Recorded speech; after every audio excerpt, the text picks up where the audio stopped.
Good morning, everybody. Happy Wednesday? I think it's Wednesday. Welcome to the Courtroom Files Live. We're going to start our day in Miami-Dade, where Judge Gisela Cardone-Eli is sitting in for Judge Grumpy Pants, who's been absent for many days now. So hopefully she's feeling better about life. The police department. But I will find out. Certainly if we have access. Okay, Miss Seth, let me find out. To whom do you want him to surrender the passport when it is located? The clerk's office. Absolutely. Okay, and counsel, you will proceed with that. Any other conditions that you want state? The no drive order. Of course. Judge, so you would like the hold for passport surrender put on the jail card? Yes. So I think that would complicate matters because we don't have, the passport is in the possession of the City of Miami Police Department. So if counsel has a property receipt or any documentation to that effect, I believe that would be sufficient in lieu of the passport.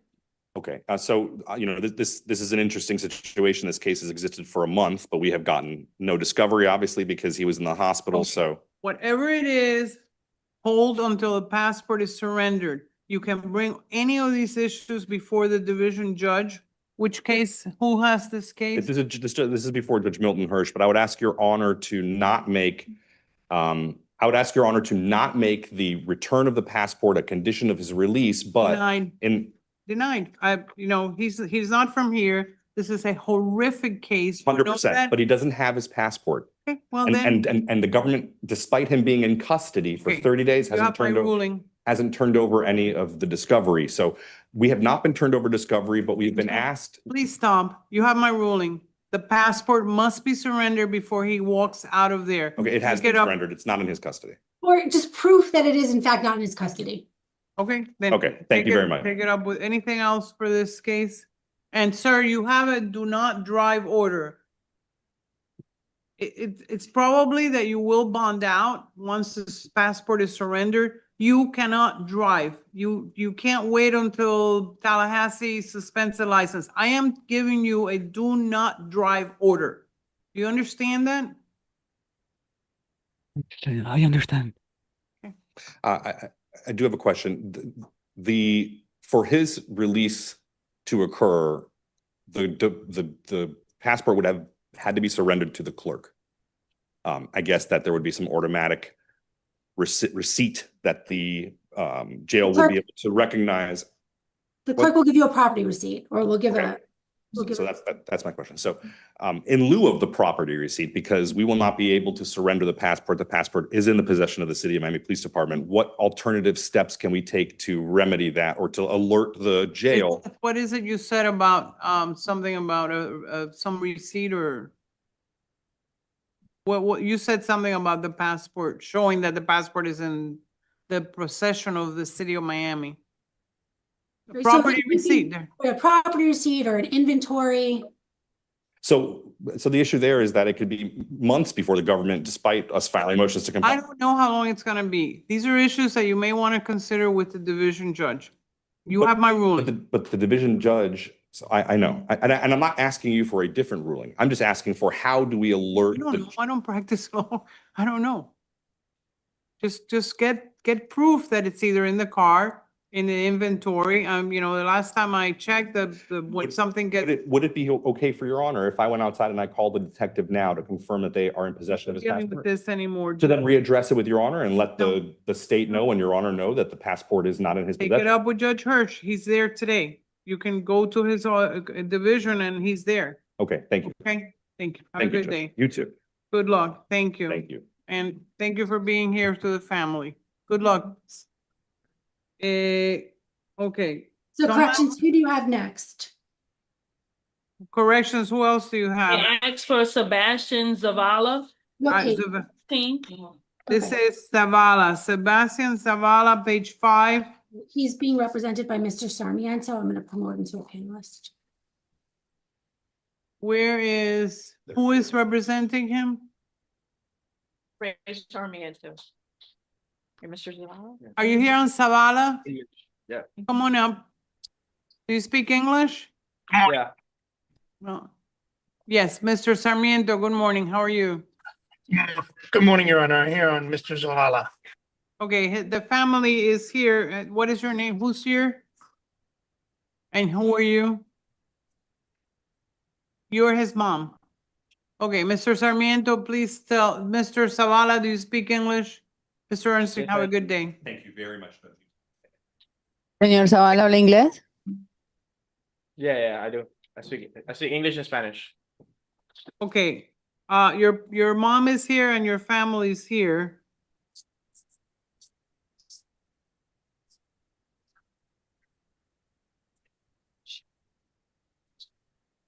Mr. Sarmiento, do you want me to waive reading? Yes, Judge, you can waive reading of the probable cause affidavit. Okay, number one, I do find probable cause. State, is there a bond on this case? It's a first-degree felony and it qualifies as a dangerous crime. Therefore, the state did file a motion for pretrial detention, requesting that this case print in division tomorrow to schedule that hearing. Okay, Judge. What division is this matter in? Altfield, Okay. Who is the judge on this? William Altfield, Your Honor. Judge Altfield. Okay, so at this time I find probable cause and, but I need to do something about bond, no bond? Right. Pending a hearing. Okay, no bond pending a hearing. Correction, do you need anything else? No, Judge, no bond, hold for PTD motion, correct? Okay, on this case, the motion for pretrial detention is granted. And sir, you have a no contact order with the victim. The victim's initials are CN. No contact means you cannot call her, you cannot discuss anything with her, either directly or through anybody else. You have the right to have, your attorney will inform you whatever is happening in the case. You cannot have any contact. You can't call her, you can't text her, you cannot have any communication, either in the traditional form or electronic. Do you understand the extent of the no contact order? Yes, Your Honor. Okay, Mr. Sarmiento, anything else? No, Judge, I will be in front of Judge Wildfield tomorrow. I'll speak to my client in the interim and the family and explain where we're at. Thank you, Okay. Judge. Okay, the lawyer will talk with you. Okay, all right, anything else, Ms. Thank you, Seth? Judge. Have a good day. Yes, Counsel, do you have another case on calendar too, though? I'm sorry, what?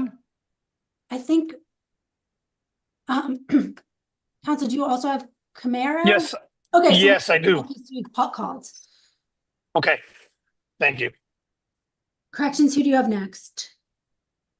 Number 15, Gonzalez Escortes, Javier. He's on Okay, the page. I have it. I have it. There's a private attorney here on that case. Okay, on Javier Cortez, is there a private attorney? Yes, it's Jessica Caso Pedraja. I'm promoting her. She's joining now. You, speak English, Mr. Cortez Gonzalez? Spanish, please. Señor Cortés González, ¿habla inglés? Ask Español. him what his name is, please. Señor, ¿cuál es su nombre? Javier González Cortés. Javier González Cortés. Okay, your attorney is here and your attorney is, Good morning, Your Honor. Jessica Caso Pedraja. I'm here on his behalf. His wife is also on Zoom. I don't know if Nessa can please promote her. Yes, let me see if she raised her hands. Let me see if I can find her. It's Yudmilda. Okay, let me see. Judge, this case happened over a month ago and they have been living together since then. She has signed a non-prosecution form, which we gave to the detective in the case, as well as I forward to Nessa this morning as well. The armed robbery is of his own phone, which he pays as well. I sent that information over to the detective as well, but unfortunately the detective still filed the charges and said just to send it over to the state when he gets assigned a prosecutor. Ms. Seth? Judge, I see no criminal history. He has none. His wife's not in fear of him. She's here, present. She actually surrendered him yesterday, at the city of Miami. I heard you. Thank Please, you. okay, I can't do the calendar twice. This calendar is huge. That So- being said, there is probable cause for a dangerous crime that's also a first-degree felony. Therefore, the state filed a motion for pretrial detention, requesting the defendant be held pending the hearing on the motion. This is a very serious matter, and I don't know what it is that happened afterwards. At this time, I do find probable cause for armed kidnapping or robbery, and it is no bond pending a hearing tomorrow and whatever else. In the meantime, sir, you cannot contact your wife, Ms. Peña. You cannot talk to her. You cannot have any communications with her until a judge changes this order. It may be tomorrow, it may be in the next couple of days. Do you understand the extent of the no contact order? Señor, usted no puede comunicarse con la señorita Peña de ninguna manera, ya sea de manera tradicional o de cualquier otra manera, electrónicamente o por cualquier otro medio. Usted no tiene fianza y tiene que esperar por los próximos 1 o 2 días a hablar con el juez, y hasta que no se celebre esa audiencia no se va a saber qué tan extensivo es la orden. Judge, you can't lift, I mean, you could do a non-violent contact order, stay away order in that sense. So when he does bond out, he can go back to her. When the judge in division changes the order, they can change it to totally void my order. My order today is no bond pending a hearing, period. And I'm granting the pretrial detention order, and the division judge can change it when they have the ability to do a full hearing. Judge, who's the division judge? I have 2 other counts. It's total 3 counts. Those other counts are bondable. Standard bond on count 2 is $5,000. On count 3 is $250. Count 2 is, thank you, corrections. Count 2 is 5,000. Count 3 at this time is 250. All of this is subject to the division judge changing whatever the division judge pursuant to a hearing believes is appropriate in the case. In the meantime, I want no contact and absolutely until the division judge decides. Thank you. Nessa, do you know who the division judge is? It's in front of Judge Miranda. It should print Thank out you. tomorrow. I'm sorry, who's the judge? I didn't hear. Miranda. Judge Miranda, thank you. Have a good day. Thank you. The Bye. next case is, Page 6, Isaac Gonzalez. Okay, I'll promote the attorney. okay, I have Isaac Newton Gonzalez. Okay. Mr. LeVay is representing him.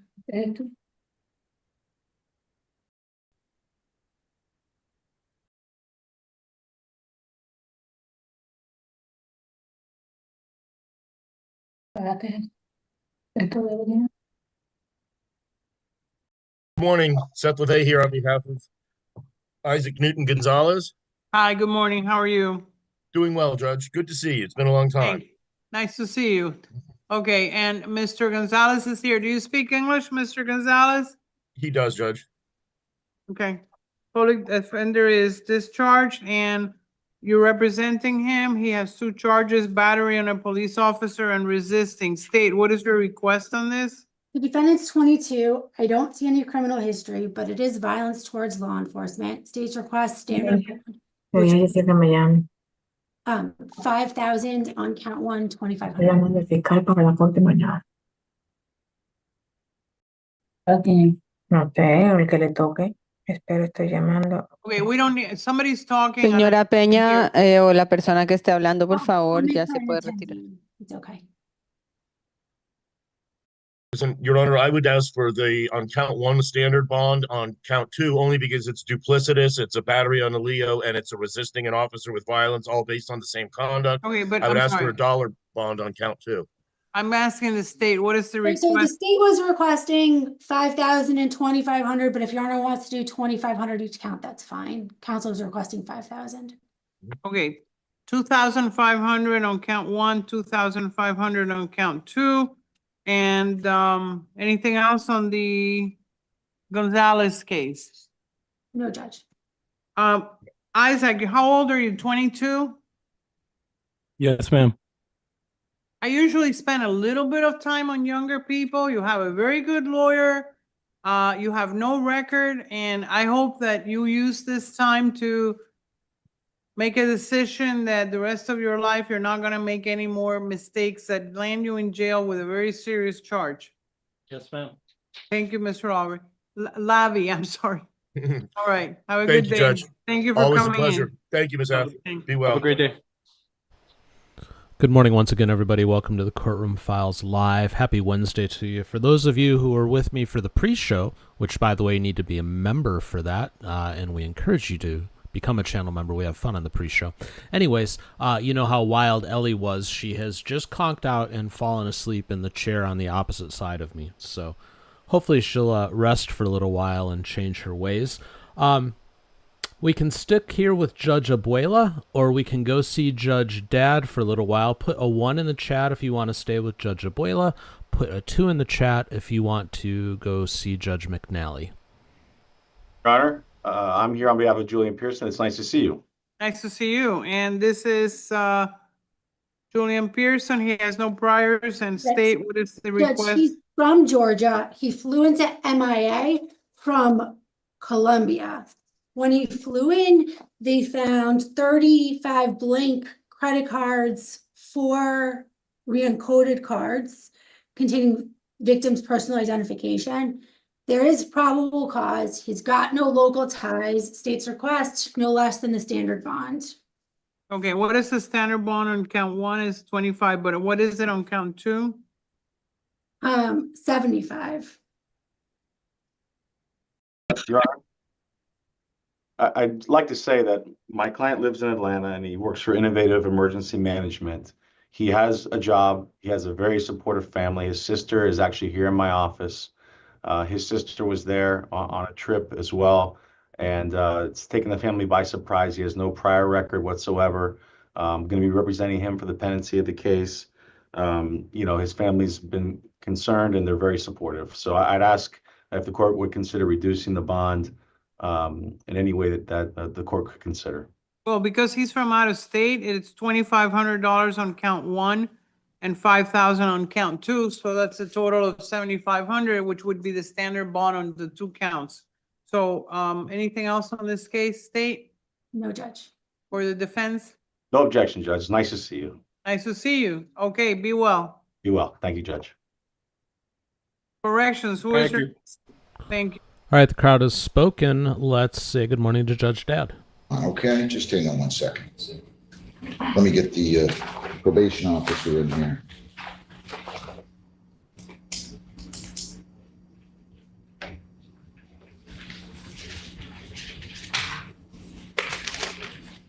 So what we did is, did you have a lawyer? You waived your right to a lawyer. You did waive your right to a lawyer. I did. You want a lawyer now? I just want to know if you want a lawyer. I don't want to talk about anything else. Not at this point. Okay, so you waive your right to a lawyer still? Yes, sir. Found you guilty after hearing on count 2, which is failure to provide proof of attendance at therapy. And then I did not rule on count 1, which is failure to provide proof, have the child attend school on all scheduled school days. I wrote down here, I adjourned the remainder of the hearing as to count 1, and I set this as a sentence date on count 2 and a continued hearing as to count 1. So as soon as the probation officer gets in here, I am going to conduct the hearing, okay? Okay. May I? Not yet. Just wait until she gets in here, all right? Yes, sir. Jessica's not here today, Your Honor. That's gonna come forward. Okay.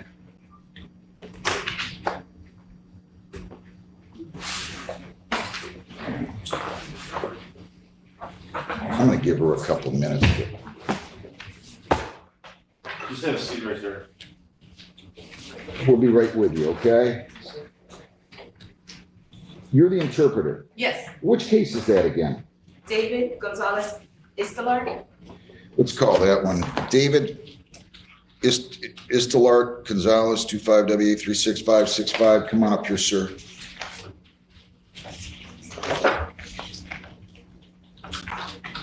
Okay. Your name?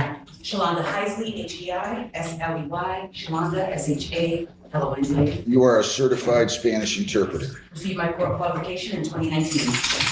Okay, I'm going to ask you to raise your right hand.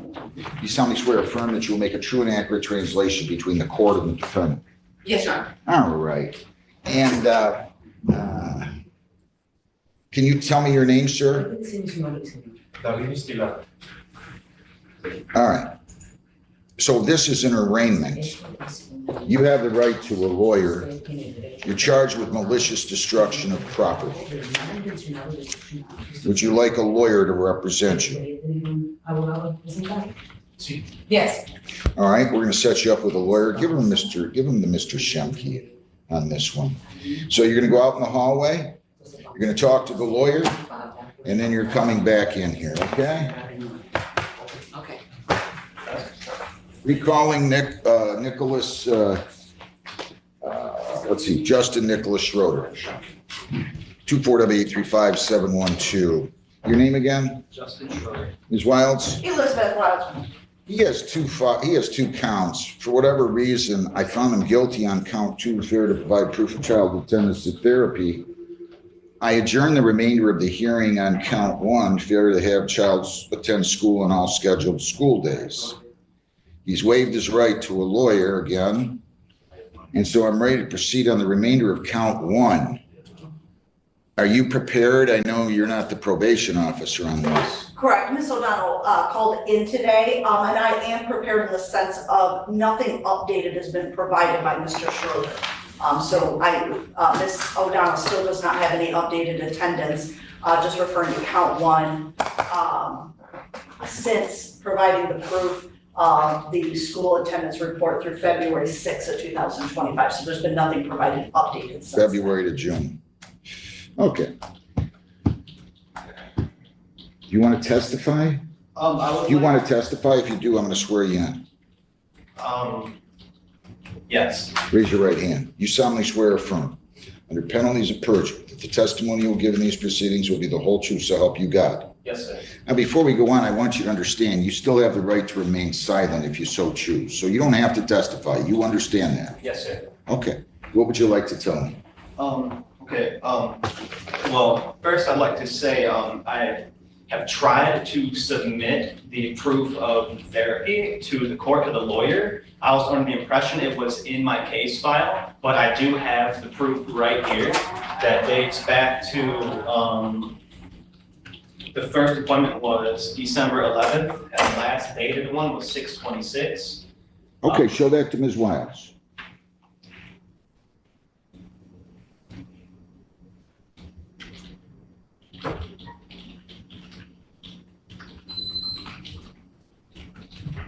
It does appear that the child's attending treatment, Your Honor, both therapy as well as it looks like psychiatric appointments.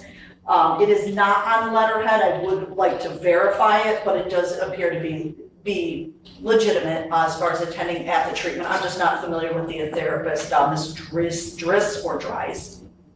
Okay. What else? What about the failure to, why didn't you have your child attend school? Well, I was, towards the end of the year, I got him going, but the problem was, he would show up late most days. It was after about 30 to 40 minutes late, and they would mark him absent for the day. Although he was there, I tried to have the school. Hold your son. Proof, and, hold your child. he is 9. Are you the sole custodian? I am. So there's no mother? Is the mother in his life? No.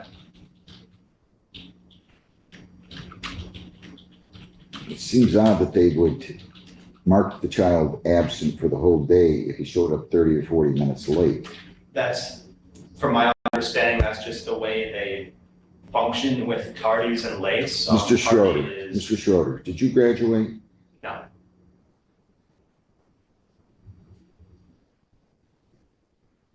What do you do for a living? Typically, although right now I'm unemployed, I work in demolition. How much do you make? 20 an hour when I'm working. How many hours do you typically work in a week?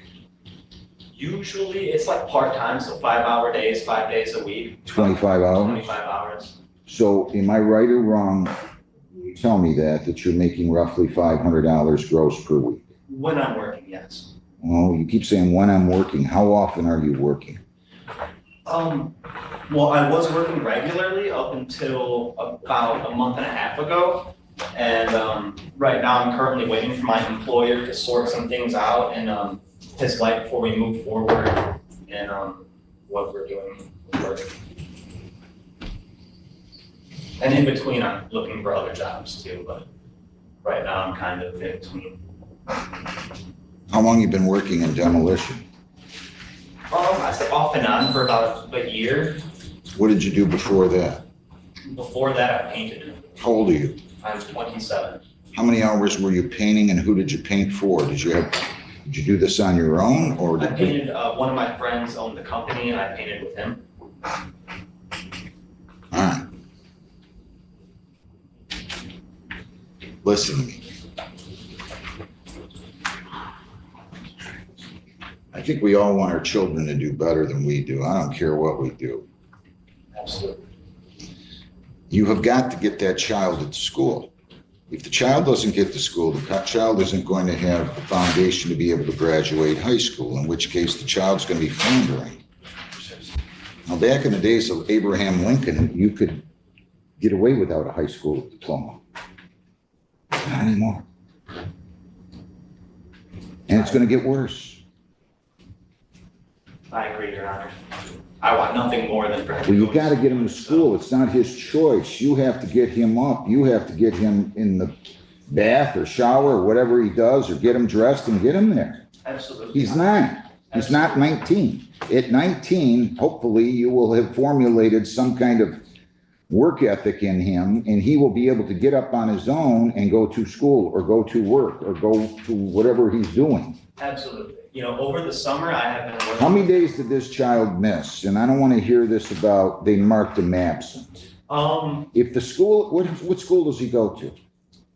Yeah. I mean, do I have to call over to the principal's office and say, is it your policy to mark somebody absent for the entire day if they show up a half an hour or 40 minutes late? Are you really standing on that ground? This is what they told me, Your Honor. I asked them. How many days did that child miss for a whole day? A good percentage of them, but towards the end. Well, wait a minute. Good percentage. I don't know what that means. I love those kind of words. Good percentage. How many days from the time that you were sentenced by visiting Judge Kirsten, January the 8th of 25, until the end of the school year, June 10th or whatever it was? That's a period of 5 months. That is roughly, if you, let's not include, I'll take off 2 weeks for Easter and whatever other days they get out, President's Day, what have you. So somehow, some way in that 5 months, you're looking at roughly, let's call it 80 to 90 school days. That's what you're looking at, probably closer to 90. How many days did that child miss at school? Out of 90 days, I'm going to say like 35, Okay. which is unacceptable. That means that he missed 70 days of the school year. If the same held true in the fall. Now, I gotta tell you, I don't care how smart he is. He could have an IQ of 157. He's not going to learn anything if he doesn't go to school. What are you going to do? What are you going to do to make sure that child gets to school? Well, what I'm doing right now. Wait, before you answer that, what did you change after Judge Kirsten told you to do this on January 8th? I changed pretty much everything, as far as routine, and as far as discipline.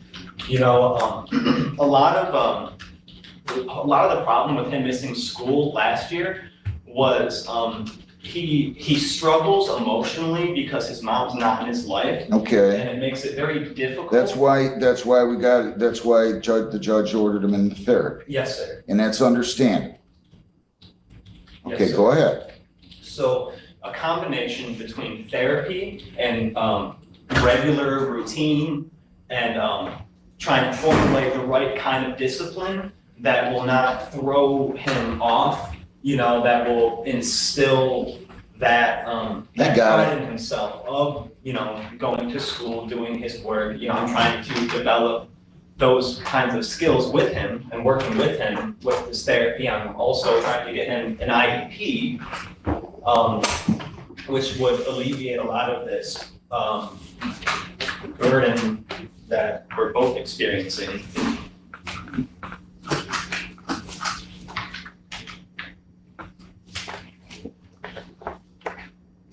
I don't want to make this bigger than it is. I really don't. I never said being a parent was easy. I don't think any parent, save the arrogant ones, that would tell you that being a parent is easy. I don't think it is. Not if done right. It's really hard. Supposed to teach them to be honest, to have a work ethic, to have values, to treat others with kindness and respect, to treat others the way they want to be treated. I get it. The child somehow has to go to school. Have you talked to a counselor? Maybe you need to talk to somebody about parenting classes. Here's what I'm doing. Look, I'm not trying to make you feel bad here, okay? Your Honor, can I enter an appearance, please? Yes. Josh Westbury on behalf of the people of the city of Woodhaven. Judge, in regards to this case, our police department is making a request that the child attend the Southern Downriver Youth Assistance Program. We feel that the child does need to be in this program because of behavioral issues at the school. So we're asking the court to consider ordering that. May I ask what that is? Hang on. Just wait. So there's behavioral issues at school as well? Yes, Your Honor. And you called the program what? It's the Southern Downriver Youth Assistance Program. I've never heard of that. It's, Lieutenant Toller gave me the referral form. It's on Wick Road in Allen Park. And you're aware the child's already going to therapy, right? Yes. So there's certainly nothing here that I want to punish you with, Mr. Schroeder. So let me be clear. If you're worried about going to jail, it's not happening unless you fail to follow these orders. I'm extending probation. Judge Kirsten put you on probation for 6 months until July the 8th. I'm extending probation for a period of 6 months until January 8th of 26. I'm not going to charge you any costs. I'm not going to charge you any probation fees. You are to attend parenting classes. We could all probably have gone to parenting classes. So it's not like I'm saying you're a bad parent or anything. You attend parenting classes. Your son is to attend the Southern Downriver Youth Assistance Program. Does that indicate that doesn't indicate the therapist is relieving him from this child from therapy, does it? Ms. Wilds? No, Your Honor, the therapy doesn't necessarily have next appointment on here, but the last therapy session was June 26th. There's no indication of a discontinuation of treatment. Child to continue attending therapy. Where's that at again? With who? The Guidance Center. With the Guidance Center. 2, okay? No costs, no probation fees, no community service, no court work program. It's in your interest to work really hard at making, thanks, Mr. West. To work really hard at ensuring that this child gets an education and gets to young adulthood in a way, in a manner in which he can succeed. If he has no education and he has behavioral issues, he's done. You'll be supporting him till you're 90. That's what I'm gonna do. Lisa, I need a new review date. The new review, go ahead. December 17th at 9 o'clock. December 17th at 9 o'clock. You still can get this case dismissed if you do what I told you to do. But I'm troubled that you weren't exactly following the orders. Looks like you did well with therapy, but you have got to make, if that child misses more than 3.5 days a semester, that's too many. Child should miss no school unless they're ill. I agree. All right.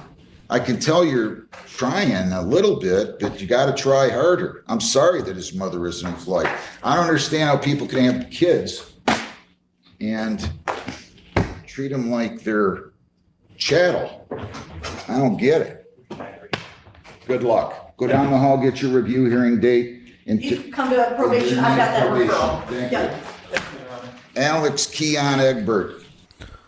I have a whole ton to say about this situation and situations like it. But I'm not going to hijack the entire live show for me to get off on a rant. But I will hijack the pre-show, so that's what we're going to talk about tomorrow. And if you want to hear my rant and you're not already a channel member, go to the pinned chat, join us, and you too can listen to me rant tomorrow, because I guarantee you I'm going to rant. This one's got me a little bit fired up. Let's say good morning to Judge Stevens.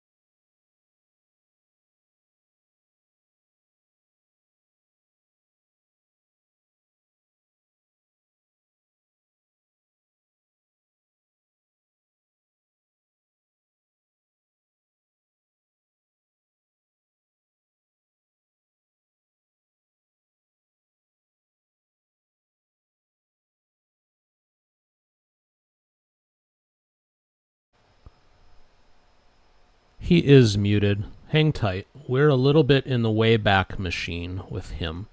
So let's do this, because I know he has a hearing, but I think he's waiting for one of the attorneys to come up. So let's go boop, and boop, and boop, boop, boop. Come on. Where are you, attorney?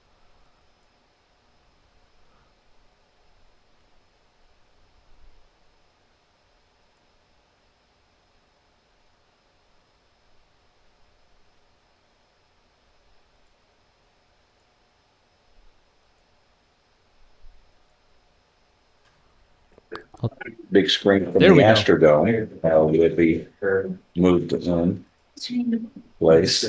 You're dating yourself using the app.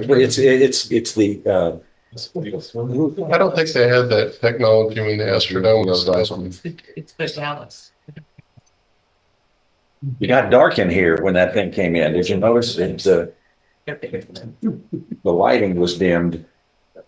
Wow. Round one. Round one, where's it go? Huh? You want to put it right over here inside? That's, you get a lot of this, yeah. That's all. Let's see. You don't want to zoom? No. Just the one right there. I got Quick and then look at that. You'll see the probation office and become. Watch it for 100,000. The ironic thing is the misdemeanor courts, they don't even have a player in the game here, get more stats than I do on this case. They get 2 dismissals. We're not on a stat-driven judge. No, we're not, but the state of Texas and the judicial system now is whether we like it or not. Yes, sir. But we've always been sensitive to that because we're that close. Which is the way it should be. I have signed these orders. She only has One. cakes. I know, but they're two different. I'm doing this right here. Anything else you want to say? Anything?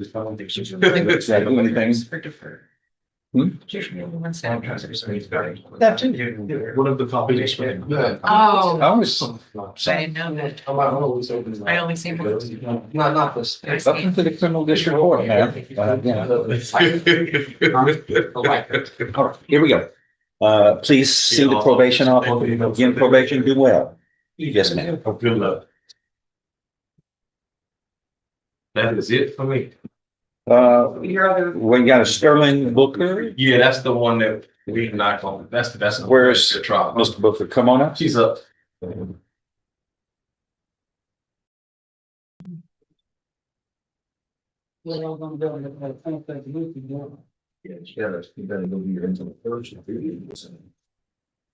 And we now have house number 24 CR 2032, the state of Texas versus Sterling Booker. Is that you? Yes, sir. Present with Mr. Adams, your attorney, and the state's attorney. So you are charged in this particular case with the second-degree felony of assault on a peace officer. And if convicted, you face no less than 2 nor more than 20 years confinement in prison, and a fine up to $10,000 can be assessed. Do you understand? It's a serious case. And what are we going to do today? That's the trial, Judge. We're going to set this for trial, correct? Yes, sir. All right. Probably. Yeah. And stand by.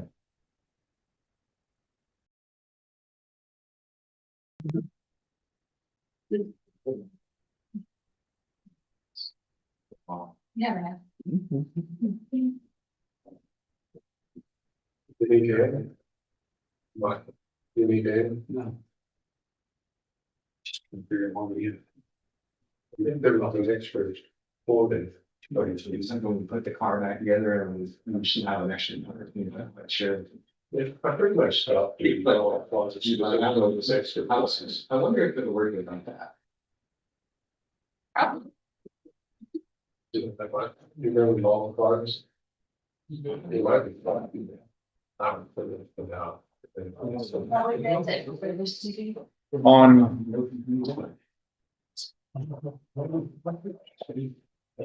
Who's the prosecution on Mr. Booker?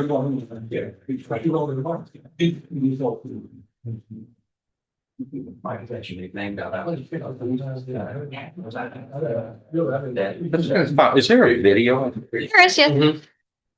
Are you, We you both had have a it. chance to see it? My interpretation is different from the state's, but jury figured out one out. What else is new? You. Hey, I watched that video with her and my Oh, did you? office Okay. several times. I was just curious. I just don't think Because the officer that said it was in video matches. Video. We got a video in this It's a current video. case, and the videos are real clear nowadays. Pretty clear. All right, I'll get it reset, and it's set for trial. Thanks. And let's see, I got.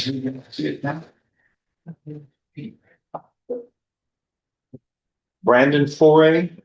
Right. That's Reagan McNally. Is she here? Yeah, you just have to her. You're Mr. Foray? She's just finished signing up one that required interpretation outside of it. I'm sorry, I didn't understand what you just said.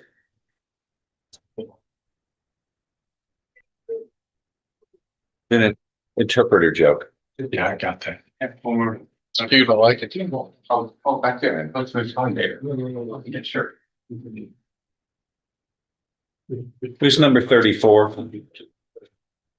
Who's number 34? Come on up. You, sir, number 34, come on up. It's just probably Mr. Valera. Who is Yes, that? that's Pereira. What? Yeah, he will be back. Judge, his stuff took a little longer. He has to have a translator. He what? He has to have a translator, so it took a little longer to Okay. clear his paperwork this Yeah. morning. That's not the right clothing to wear in court. Do you understand? Do you, let me ask you, would you wear that to church? Would you? At 34, tres, cuatro? No. No, because why? Okay. Why? That I don't go see God that way. Yeah, well, this is important too. This is the Constitution of the United States. And, you know, we talk about our Creator in the Declaration of Independence, and moral issues are part of what we do here, but you've got to dress like it's respectful. This is what you'd wear at a bar. You got to do better. Understand? Comprende? Who is this? Now This is Brandon Forey. okay, we'll take Mr. Forey here first. And then we'll go next to number 3, Quattro. Thanks for dressing like you're showing respect. Appreciate it. That's getting harder to come by nowadays, it seems like in this one. But this is one of these things, Mr. Forey, you're gonna fix this, right? Yes. Good. 25 CR 319 is called, the state of Texas versus Brandon Michael Forey, present with Ms. Manaldi, his attorney and the state's attorney. Does the defendant waive a formal reading of the indictment and the arraignment here? Can we proceed in summary? Yes, Judge. In summary, this indictment alleges that on or about January 5th, 2025 in Jefferson County, it's on probation, Tres Cuatro, 34. Okay. Well, me, I'll pay for it. Please. On or about January 5th, 2025 in Jefferson County, Texas, you committed the 3rd-degree felony of evading arrest or detention to the motor vehicle. Do you understand what you're charged with here, sir? Yes.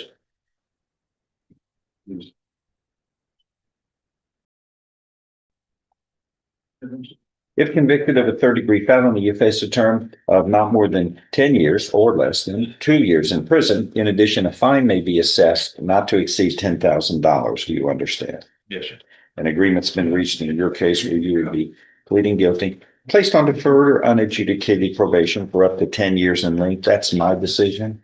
I see it's a recommendation of 7, but what happens, what I do is I reward people. You get rewarded, you do well, I can shorten it to 1/3. And fine $500. There will be terms and conditions of probation, which are normal and customary for this type of offense. And there would be like a defensive driving course that's always required. Yes, sir. Reinforces the importance of all of this. Plus, your insurance will be reduced. It's a win-win for you. It helps you do better, and also it will be less costly to your insurance. If I follow this, and it looks like 25 CR 330, a second case is to be dismissed.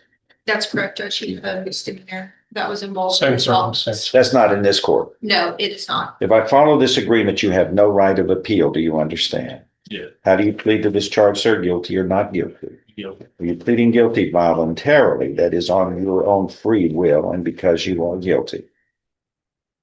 I'll show you what's marked as Exhibit 1. Did you sign that document voluntarily? Yes, sir. Did you understand it? Discuss it with your attorney, or the contents all true and correct? Yes, sir. State's Exhibit 1 is tendered into evidence. No, Judge. Without objection admitted. Among other things, the state you were mentally competent to enter your guilty plea. It's freely and voluntarily made. You know what you've been charged with. The indictment's been read to you. You've read it. You are guilty of crimes charged and any lesser included offenses. You are giving up your rights to a jury trial and the rights to the appearance, confrontation, cross-examination of witnesses. You were totally satisfied with the representations provided by your lawyer. All proof so help you God. Yes. State's Exhibit 1 is made a part of the record for all purposes. It pre-sentence report as well. Yes, Judge. I shall follow this agreement and find you, sir, nothing further. You are pleading guilty voluntarily. You are mentally competent to do so. You understand and appreciate the consequences of pleading guilty. There's sufficient evidence supporting your guilty plea from State's Exhibit 1 admitted here to find you guilty beyond a reasonable doubt, but I'm going to defer any finding of guilt and place you on deferred or unadjudicated probation. And this will be for 8 years. There will be terms and conditions of probation, which are normal and customary for this type of offense. Make sure you follow them. And things will go away soon enough. There will be a fine, $500 as a term of probation. And the probation office will go over all of these terms with you here in a moment.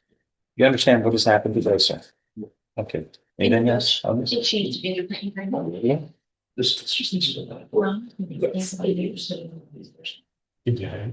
Yeah.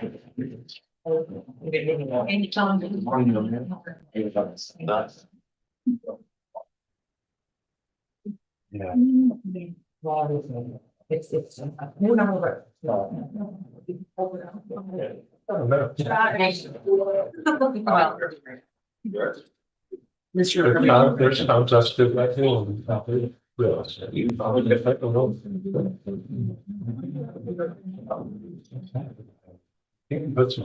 Where's Edgar Herrera? See number 34? Yes. He's a plea as well. Judge, 30 is 30. It's sorry, it's 34. Three, four. You can have the benefit of my 5 years of studying Spanish. How's that working out for you? Actually, pretty well. My friends and I just yesterday morning. You knew 30. Courthouse. Almost done.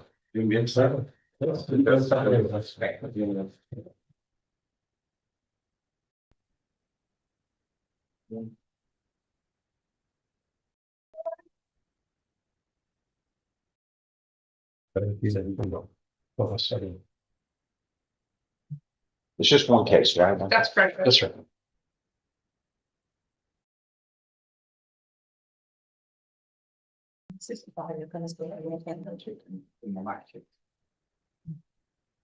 You already want me to give it a shot? I know it's sure you does. We didn't pay that, and that's all I guess just the one thing is. Thank you. What number did you put that in? You know what? We're gonna test him first before we do this. Okay? Yeah. Sir, go with that man. Yeah. Thank you.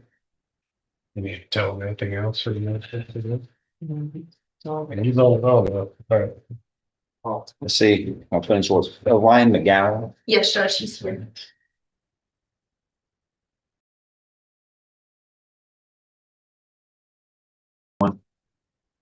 Yes.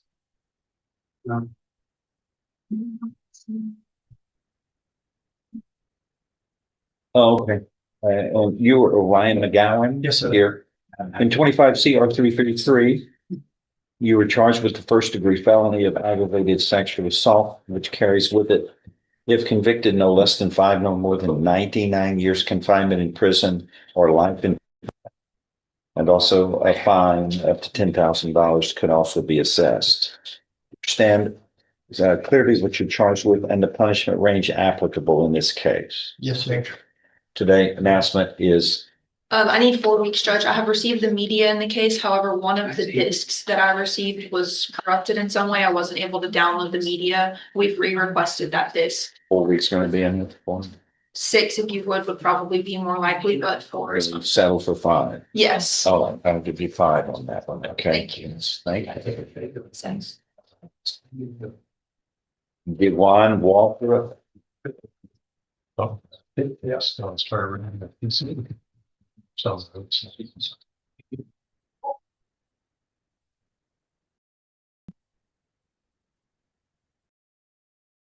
Hour, chance. Are you still at 1464? Yes, sir. Okay. Yeah. Oh. There's something to consider. The wife gives off witness. Now, see now. For that.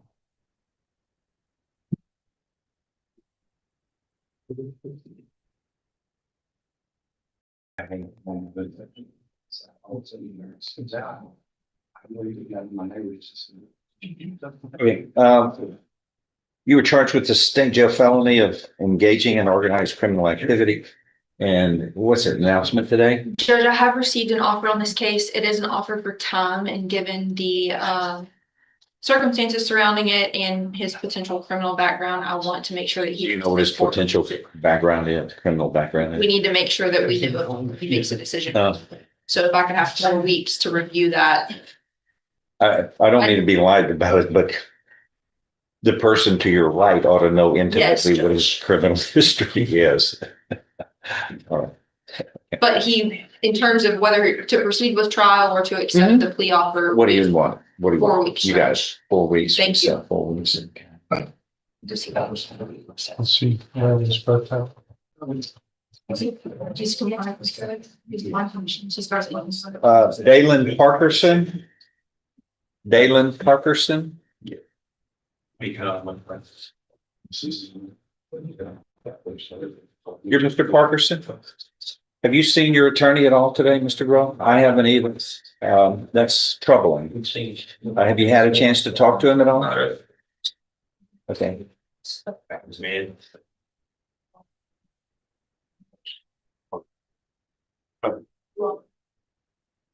You haven't spoken to him at all? And possibly. So.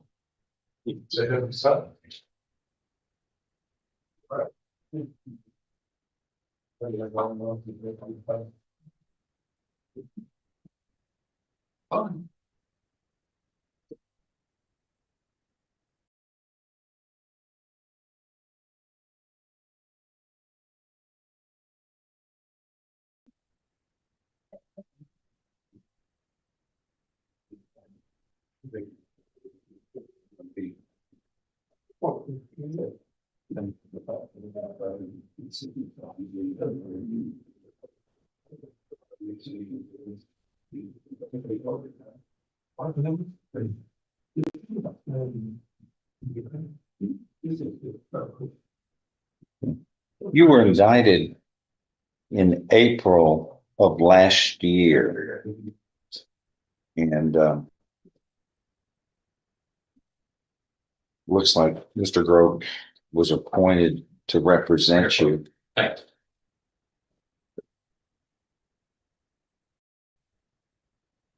On or before June 4th of last year, which was over a year ago, and you have not talked to your lawyer? Excuse me, I talked to him maybe a month ago. That was the last Okay, time. look, either you talked to him or you didn't. Not You talking walked about up to me and you said you haven't talked to I thought you him. was talking about recently. No, you didn't say recently until just now. I haven't talked to him. Well, recently. why don't A month you ago. gotta be specific with this court. You understand? Because all of this is important. How many times have you spoken with him? Maybe 3, 4. Okay, you have spoken to him before. We're gonna find out where he is, and we've got to get back into a trial, but we gotta find out where he is so we can talk to you. He should have been here by now. We're gonna find out where he is. Because this is an announcement, which means what direction we're going in. Have you talked to him about that? It's what you're gonna do. Either you're gonna go to trial or you're gonna dispose of it without a trial. Have you talked to him? I don't want to know what he said. No, I was really thinking for getting behind on your time. No, sure. What's stopping you? Maybe like a couple of weeks. Check over the wall. We need I'm gonna wait a little bit. If he shows up, then we'll try to get you together with it. But if not, we'll have to reset it, which I prefer not to do. Okay, just hang in there, okay? But hang loose, stay close. Thank you. What do we have left?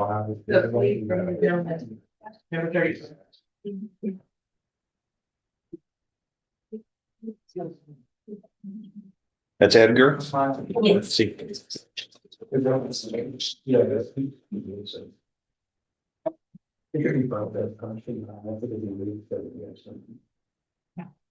That's all of that. But you might take up the tomorrow and use it as for I'm sure. And I will take it.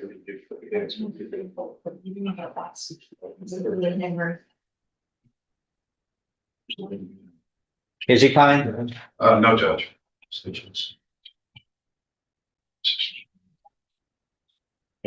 Had a bad fit. Thank you. He's testing positive for marijuana, THC. Okay, we're not gonna, translation. Yeah, do you solemnly swear or affirm that you will translate from Spanish to English and English to Spanish? Spanish being the defendant Edgar Herrera's language that he speaks, that he's used to, and what he has the ability to speak fluently with. You will translate statements he makes from Spanish into English, and then any English that is spoken by his attorney or other court personnel here in this matter, you will translate from English to Spanish, the language he understands. Will you do that accurately and correctly and fully, so help you God? Yes, Judge. Lower your hand. Thank you. You are Edgar Herrera? Yes. Mr. Herrera, you are charged with the third-degree felony of evading arrest or detention with a motor vehicle, which carries with it up to 10 years in prison if convicted. Ms. McNally is your attorney, and she's very good, but you have to do your part. You have to follow the rules. And you are charged with a serious crime. We have drug tested you, and you have tested positive for drugs, for tetrahydrocannabinol, marijuana. That's illegal. A condition of your bond, the first one is do not commit an offense. It is illegal to consume marijuana in your situation. What is this bond? 10,000. Your bond was $10,000. It is now revoked. It is $20,000. It's doubled to $20,000. Plus, if you post a bond, you must have a drug patch as a condition of bond. Are you a citizen of the United States? Yes. See, but you don't speak in English? No. How can that be? You have to pass some kind of an English test to be a citizen. Are you taking this seriously? I'm asking. Yes. I don't think so. You're looking at up to 10 years in prison. And the way you handle it is to use drugs. You think that's responsible behavior? No. That's not. That's no way to fix this mess. How long have you been in the United States? 4 years. 4. Okay. He was born, from my understanding of his background, he was born here and then he grew up in Mexico. I understand. Okay. Yeah, so he's a citizen from birth. That's right. Nonetheless, you You don't speak English fluently at all, but you've been in the United States for 4 years and you were born here. You, No me ha tocado aprender inglés, pues, me ha tocado estar trabajando siempre para poder aprender. Never really been on that to learn English. I've just always worked. well, as you understand, in the United States, English is the primary language.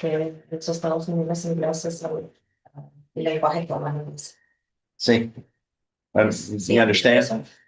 Yes. Well, the way you have to exist in this country, whether it's following the rules, driving a car, going to get food, going to the doctor, English is important after 4 years. I believe bilingual expertise is fabulous. I wish I was better in Spanish. I really do. My grandmother's Spanish. But nonetheless, you've been in the country long enough to know that you and all of us have a responsibility to follow the rules. And it helps to follow the rules when you speak English more fluently. But you know, a crime, when you commit a crime, it has consequences. And using drugs is no way to be responsible in behavior. Are you married? ¿Es casado? No. No. Okay. You don't have any children? ¿Tiene hijos? No. Oh. Do you intend to have a family? Well, it's important to be a good role model when you have a family. Setting a good example. He turns 20 next month. Did your parents, did they set you good examples? Your parents? Yes. Okay, well, you know it's important. Entonces usted sabe que es algo importante. Yeah, okay. You must do better. Tiene que ser mejor.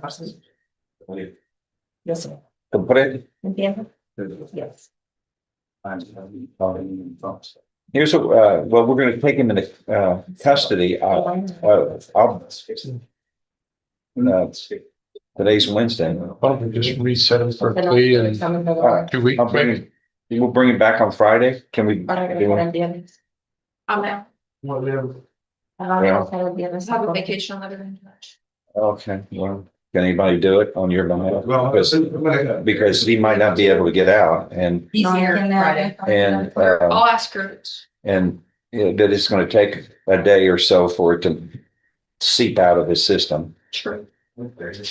I'll figure I'd something. like to test him again Friday in 48 hours, and if he tests positive, then we can dispose of the case. What's the disposition? Probation? It's probation. Okay, yeah, we can move on.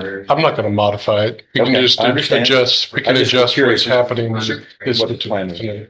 Yeah, I'll get with Ellie about a calendar and try to figure it out. We're gonna soon. bring you back in 2 days En 2 días va a regresar. so that the marijuana can get out of your system. We'll test you again. Le voy a regresar otra If vez. you're negative, Si es negativo, that marijuana is out of your system, van a regresar el sistema. then we can dispose of the case. There will be someone here. Entonces, If I'm not able entonces, to- abrir su caso, if le va a Miss dar Minaldi- la libertad provisional. If Miss Minaldi is not here, one of her associates will be here to take care of your case. Okay? Jeffrey's can cover for you. All right. Don't do this again. Vuelve a hacer otra vez. Do better. Haz mejor. Okay? Here is the positive. All right, we'll see you back on Friday. Regresa el viernes. So that's interesting because he wants to test him in a couple of days to see if the marijuana is out of his system. Well, back when we were watching Judge Fleischer, his big thing was to wait like 50 days for it to get out of the system. So which one is right? Maybe he misspoke and he's just looking to see if levels drop. I have no idea, but interesting difference there. 2 different approaches in the state of Texas. Let's change it up a little bit. Let's go to Florida. Judge Mercer doing his first appearances for rural counties. Yes, sir. Great. First case in Washington County is Jeffrey Lane. I guess about 7 or 8 minutes early, maybe why Gulf County is not seeing us. Mr. Lane, good morning. Mr. Lane, you're here because you've been accused of violating in terms of your probation, sir, as well as you have a new DUI. Mr. Lane, I've read the complaint of the DUI. There is probable cause. I've also looked at your probation status. And I see that you're on probation out of Bay County. Mr. Mitchell, he's on probation in case 25-19CF, Bay County. Mr. Lane, I'm going to set you a bond in the DUI case. I'm going to set the bond at $5,000 cash or surety. Mr. Lane, your bond has a condition not to use, possess, or consume alcoholic beverages. However, do not try to post the bond, Mr. Lane, because you're not going to get out at least for a few days anyway, because I'm going to hold you for 10 days. I'm going to ask Mr. Mitchell to notify the probation office of your arrest, and we'll see if they file a violation or an affidavit of violation of probation. Mr. Lane, if they do, it'll be up to the judge over the case in Bay County to decide if they're going to issue a warrant or not, and to decide if that warrant has a bond on it. So I'm going to hold you for 10 days. That may be changed by Judge Peel when he gets back the first of the week, but that's the way we do it over here is we hold people 10 days to see if the probation office gets a warrant or not. You'll be seeing Judge Peel or another judge within that 10-day period. So even though you've got a bond on the VOP, even though you've got a bond on the DUI, don't try to post it till we see what happens with a possible violation of probation. Mr. Lane, do you have any questions? No, sir. So it's a possibility they might not violate me on this? Well, there's a couple of possibilities. I would say not violating you there's a slim chance of that. They could more than likely, because the type of charge you're on probation for compared to the type of charge you're accused of, those are the things they look at, as well as how long have you been on probation without violating? What's your overall criminal history like? Things like that. So they can either say, don't issue a warrant. The judge can say, don't issue a warrant. Just give them a notice to appear. The judge can say, issue a warrant, and here's the bond I'm putting on the warrant. Or the judge can say, I'm going to issue a warrant and put no bond on it. So those are the three typical things. Okay? Okay. All right. Now, do you know if they'd transfer me back to Bay County, or would I do my time here? Typically, usually you're going to deal with the new charge first, unless you post bond on it. If you post bond on it, you would have to go to Bay County if they have a warrant. If you don't post bond, usually you're going to deal with the new charge first. There are exceptions to that if a judge does a transport order, but those are fairly rare. Any other questions? I know, sir. All right, wish you the best. Yes, sir. Tanya Cunningham. Ms. Cunningham, good morning. Ms. Cunningham, you're here because you've been accused of one count of misuse of 911. I've read the complaint in your case. There is probable cause. And I looked at your criminal history, which is fairly lengthy and a lot of recent stuff. Ms. Cunningham, so I want to set you a normal bond for this type charge, ma'am. This is a misdemeanor charge. Ma'am, your bond's going to be $2,500 cash or surety. Cash or surety means you don't have to come up with all the money. You can go through a bondsman. That's what a surety bond is. So, Ms. Cunningham, let's say a bondsman charged you the normal 10%. That means it would cost you $250 to get out of jail. You will get to use the phone in just a few minutes, ma'am, to try to post that bond. And if you post it, you'll be released. Ms. Cunningham, if you're not able to post the bond, the public defender's office will see you at the jail. Ma'am, do you have any questions? Yes, Your Honor. I have just like one or two, actually.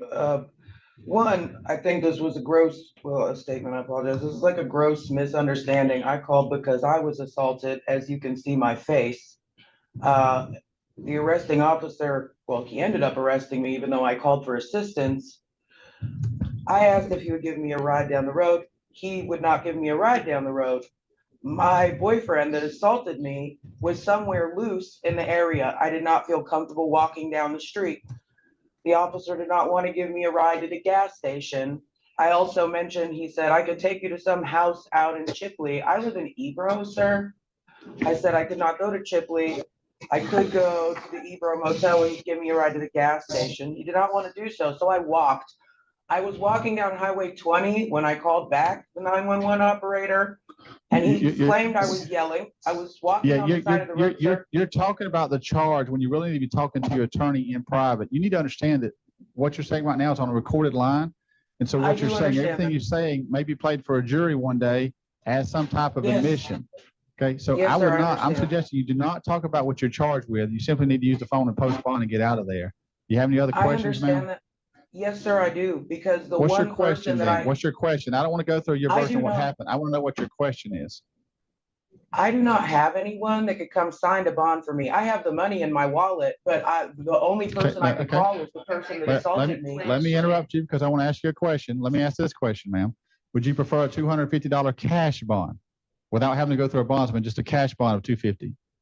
Would I be able to access my wallet and pay it with a credit card or my debit card? I have both with funds available on them. I can't answer that for the Washington County Jail. Can they, if it's a cash bond, do they have the ability to use a debit or credit card at that jail, ma'am?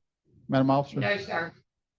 Okay. They're not a So- ATM. No, But sir. you would- It has to be a money order. So you I would literally still, have no one. Ms. help me with Cunningham, but you would, if you have a cash bond, you would have the option to contact friends or family to come get your card, go to the bank, make a withdrawal, and come back. You wouldn't have to go through a bondsman if you prefer a cash bond. I have no problem with that.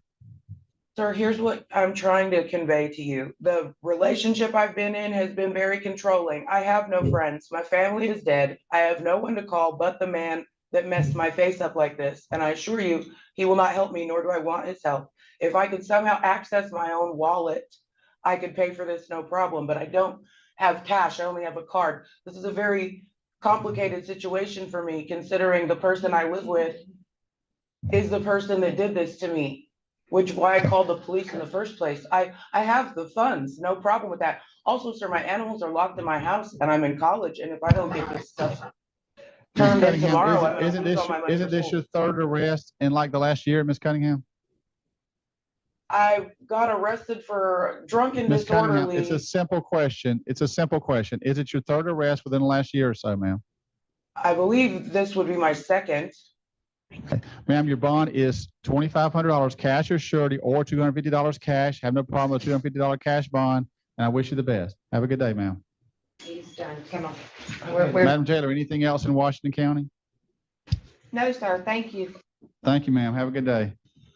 So let's go over to Calhoun County now, and I believe, let me find you on my screen. I see you in Calhoun County. Mr. Jailer, can you see and hear us in Calhoun? Yes, sir, we can. Great. We've already first appeared Amy Dellinger, who's being housed at Liberty, and she has no bond on her violation of probation warrant. The next case is Merrill Foxworth. Mr. Foxworth, if you're staying with the jailer shows you, you're also accused of violating a probation order in your county, in Calhoun County. But Mr. Foxworth, your warrant has a bond on it. The judge that signed your warrant has set a cash bond of $1,661. Mr. Foxworth, if you post the $1,661, you'll be released immediately. If you're not able to post that, Mr. Foxworth, then what will happen, sir, is you'll be seen by the public defender's office when they make their regular routine visit to the jail, but you do have a bond on your warrant. Any questions, Mr. Foxworth? No, sir. Have a good day, sir. Joseph Holzberg, Calhoun County. Mr. Holzberg, good morning. You also are accused of violating the terms of your probation. However, in your case, there's no bond. It's a violation of felony probation, Mr. Holzberg, and the warrant has no bond on it. You're going to be held with no bond until you can see the circuit judge that this case is before. The public defender's office should be seeing you at the jail when they make their next regular jail visit, but right now you have no bond. Any questions, sir? No, sir. Have a good day, sir. Anything else in Calhoun, Mr. Jailer? No, sir, thank you. Thank you. Let's go to Gulf County, who only has 2 cases. I believe the first case in Gulf County is Charles Grice. Can you see and hear us in Gulf County? Yes. Great. Mr. Grice, you're here because you've been accused of 1 count of trafficking in methamphetamine. And I'm seeing now for the first time a 2nd charge of possession of drug paraphernalia. Mr. Grice, give me a second to look at that email again, because I was focused on the trafficking and whether there's probable cause for that, which there is. I did not pay attention to the possession of paraphernalia, so let me make sure there's probable cause for that much less serious charge of paraphernalia. So give me a second to find that in the complaint. I'm not sure what the paraphernalia was.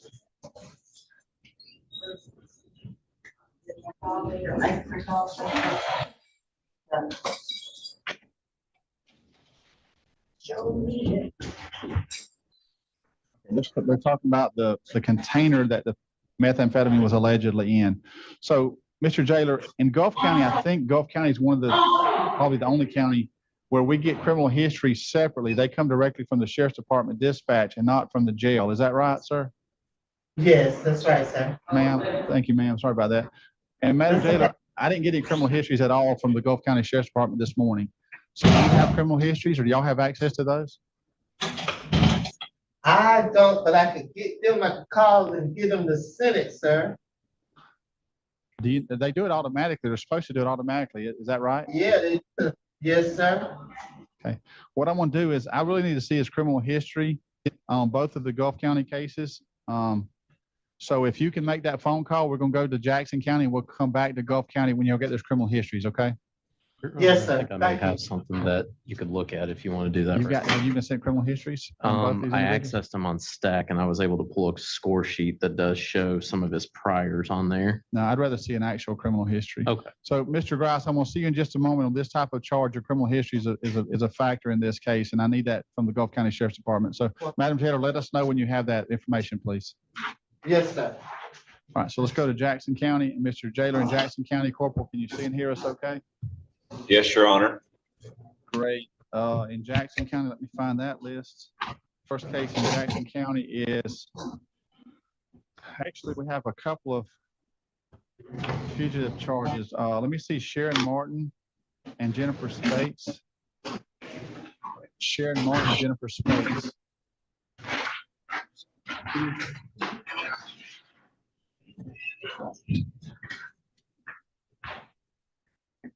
Slow.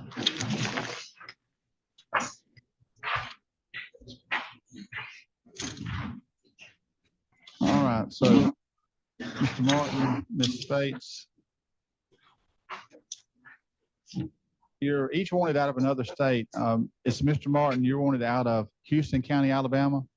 Ms. Spates, you're wanted out of Cobb County, Georgia. I know that Mr. McDaniel is going through the waiver of extradition process. Both of you just signed a document in front of me. Mr. McDaniel, I'm assuming that was a waiver of extradition they signed? Yes, Your Honor.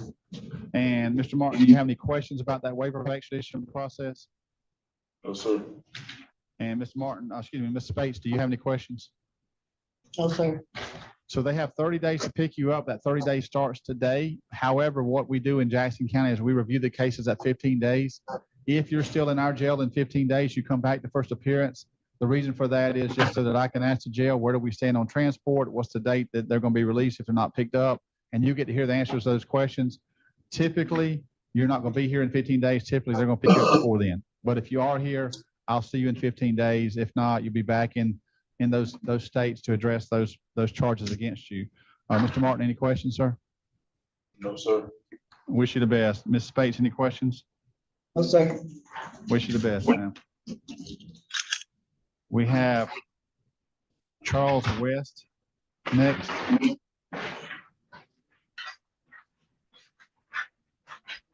Mr. West, good morning. Mr. West, you have a hold. You don't actually have a hold. The jail sheet is incorrect. So it looks to me like he was arrested for a violation of probation and it was a warrantless probable cause arrest. So it's not a hold. A hold means that county already has a warrant for you, and they don't, as far as I can tell. Corporal, do you have a warrant? Am I missing anything? You don't have a warrant from Washington County, do you, Corporal? Holmes County. We do not. It's actually Holmes County, but we do not have a warrant. Okay, so the jail sheet says Washington County, so that's incorrect. It should be Holmes. And secondly, it's not a hold. You're just here for an arrest, a probable cause arrest, which law enforcement or probation officer has authority to do. But I'm going to hold you 10 days. I'm going to ask Mr. Mitchell to notify the probation office that we need, in order to hold you longer than that, I need a warrant from that county. So they need to go before the judge that's over the case and ask them for a warrant if that's what they want to do. So you've got no bond for 10 days. Mr. Mitchell, he's on probation out of Holmes County in 24-241 CF. 24-241 CF. Correct. So Mr. West, I'll see you in 10 days and we'll see if they have a warrant for you at that point. That if the 10 days falls on a weekend or holiday, we'll see the next working day. Any questions, sir? In 10 days, they don't have a warrant, then what? That's very rare.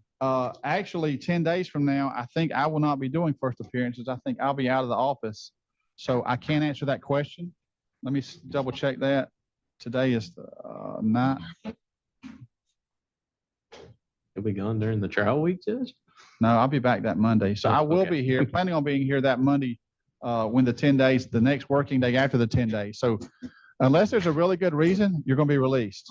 Now, I'm not promising you're going to be released. I'm telling you, unless there's a good reason, you're going to be released. So if the probation office has submitted a warrant, the judge is out and can't sign it, I may look at the warrant and review it myself. But typically, if there's no warrant after 10 days, you're going to be released. However, when you have more than one county involved, it gets complicated. So we'll see. Hopefully they'll make a decision one way or the other. And the judge that signs it will also be the one to decide if there's a bond on the warrant. The judge can issue a warrant and put a bond on it. The judge can issue a warrant and put no bond, or the judge cannot issue a warrant. Okay? All right. Have a good day, sir. Jenkins. Mr. Jenkins, good morning. Mr. Jenkins, you were sentenced to 11 months and 29 days in jail, but the condition was at the time that you were sentenced or shortly thereafter, you were given the opportunity to go to Courtroom and complete your sentence there after serving 60 days in the jail. Your mother's in the courtroom, and I'm not sure if you're back on the docket just to see if there's any questions, or Mr. McDaniel, do you have any idea? He had pretrial yesterday with Judge Garcia, and Judge Garcia asked the jail to bring you back up today before he's released to go to Courtroom. I'm not really quite sure why. He's already been ordered to go, but he's supposed to go today. So tell me about the felony case. What's the status of it? I think it's still pending. Did you get an attorney appointed yesterday? Yes, Who sir. was it? I got appointed, Wade Owens. Wade Owens. So Judge Garcia has no problem with him going to Courtroom then? I can't answer that question. I don't know. She don't have a problem with him going, but the state attorney's office yesterday said that he gonna have a new charge coming here soon. So I don't know, if, there's gonna be a warrant issue when he gets over there, and then it'll be just brought back, I guess. Mr. Mitchell, you know anything about that? Lance, you were in there. Do you know anything about that? Mr. Sergeant Gross, did they say what type of warrant or what charge? No, they did not say what it was for. Okay. So, Mr. McDaniel, is the felony case he's in there for, is that a VOP or a new charge? It's a new charge, drug charge. And he currently has a bond on it? Correct. Okay. So, Mr. Mitchell, I know that previously the state didn't have an objection to him going to Courtroom after doing the 60 days. Is that changed? Is that still your position? My position, no, that has not changed. I don't know what the status is of the new potential charge, though. Mr. Jenkins, you still want to go to Courtroom, is that right? Yes. And Mr. McDaniel, the way for me to accomplish that is to give him some type of release on the felony charge so he can go. Is that right? Correct. Just some kind of condition release or something, or. Mr. Jenkins, I'm going to give you a conditional release on the felony case. We're going to get that case number in just a second if someone has that. No? Okay. Mr. McDaniel, any chance you have that? I can pull it up if we don't. I can too. Hold on, Your Honor. So we'll give you conditional release on the felony case. I've already signed the order extending limits of confinement. That was signed when you were sentenced. Mr. McDaniel has already prepared that and got it signed. I think you've signed it, and so has the chief of corrections at the jail. So Courtroom can pick you up today. If there's a warrant, we'll deal with it. The state attorney's office knows that you're at Courtroom. They know that you're across the street from the jail, so they may not ask for a warrant. They certainly can charge you and ask the clerk to send you a notice if they wish without issuing a warrant, but that'll be up to them.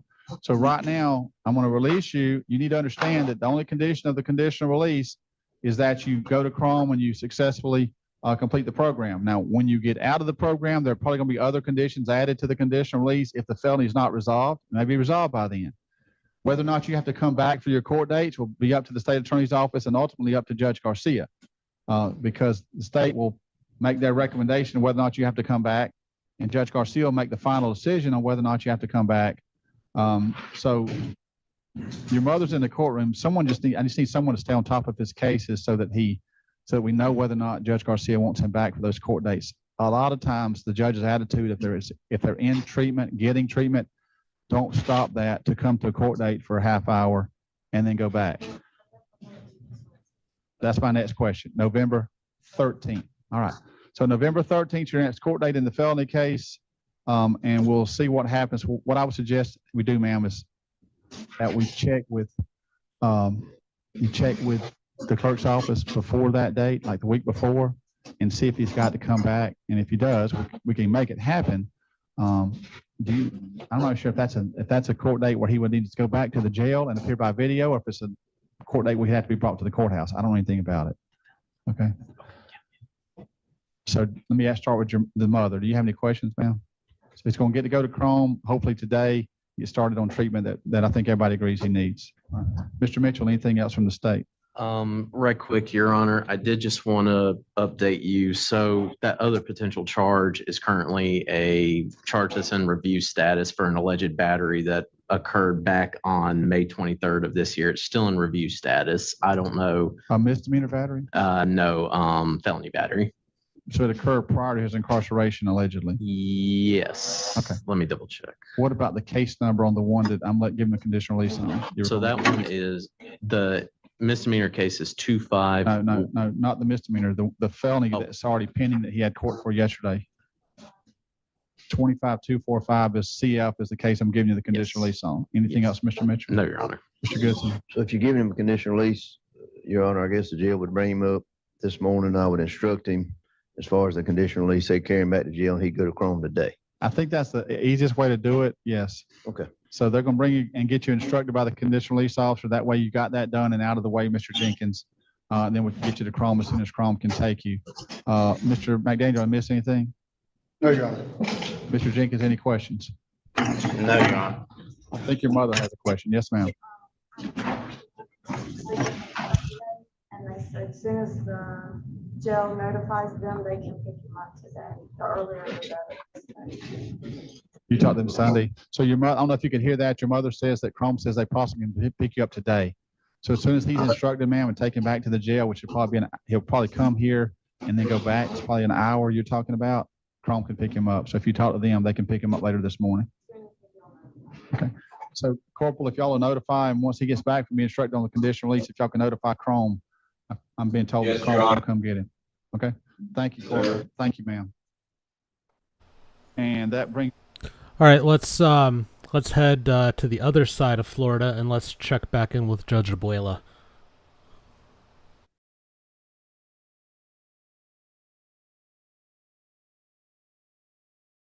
I'm signing some orders here that I need to.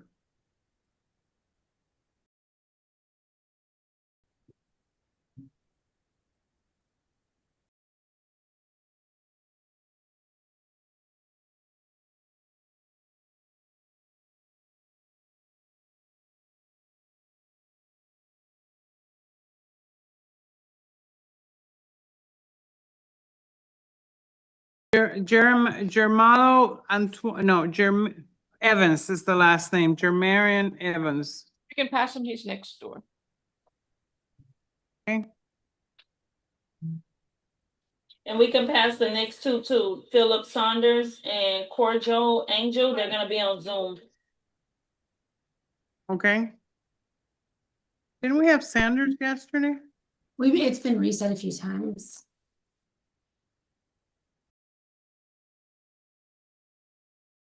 Is Sanders gonna be available or you don't know? He should be on Zoom, Judge, yeah. He's gonna be on Zoom. Let's pass, Judge, please. Okay, so passing Evans, Sanders, and the other one, okay? Angel Corujo.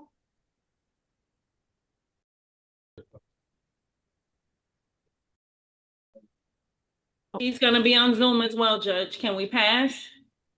Okay. Corujo is a pass.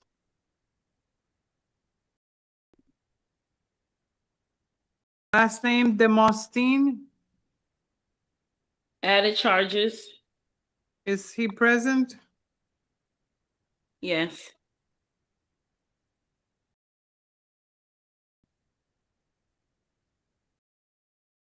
Public defender is appointed. One moment, Judge. Okay.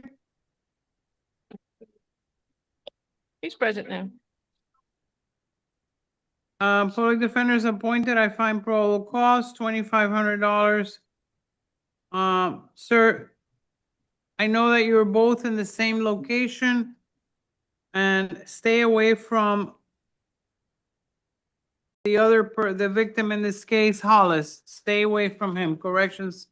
See what you can do to keep them apart. Okay, Dollar bond.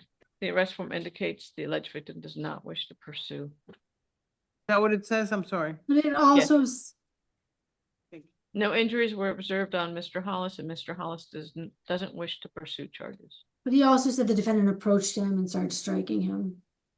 I'm gonna make this $1,000 bond, sir. Same stay away order, same stay away order.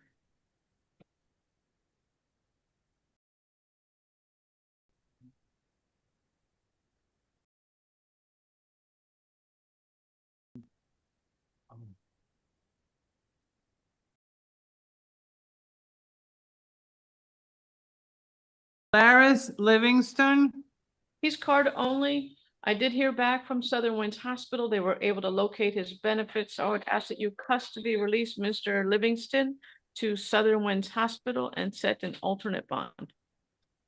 okay, great, thank you. Alternate bond is state, what is? 2,500 and 150.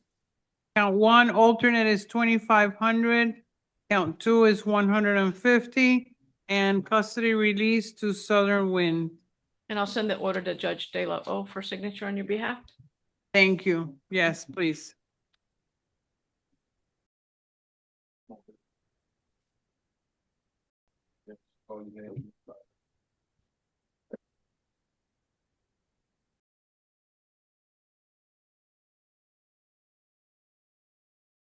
Jordan Block. Blaylock. No, Jordan Blaylock. Blaylock. Yes, ma'am.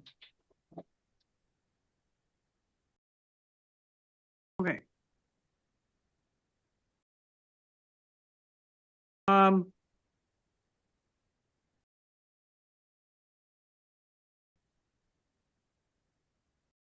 this case, So Judge, briefly, the defendant is listed as homeless. It appears that the defendant and the victim don't know one another. There may be probable cause for an increased charge of robbery because he snatched the phone out of the victim's hand. Based upon his lack of ties to the community, he's also got some criminal history out of state. State's requesting a $5,000 bond on count number 2. So Judge, Mr. Blaylock indicates he does have an address. The police did not ask him his address. They just put homeless on the arrest form. But he's what lived is the here address? 3.5 years. What is your address, sir? 1551 Northeast 167. 167 what? Street? Yes, ma'am. Apartment? It's a apartment. It's like a house, like a private house.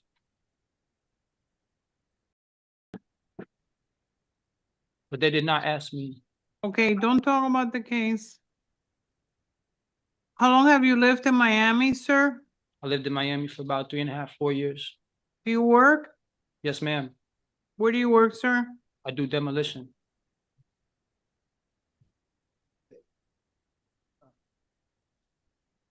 Do you have any prior history, Ms. F?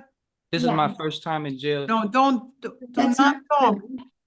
The defendant does have priors out of New York. I see says conviction for some sort of misdemeanor in 2019, a conviction for disorderly conduct in New York from February of 24 as well.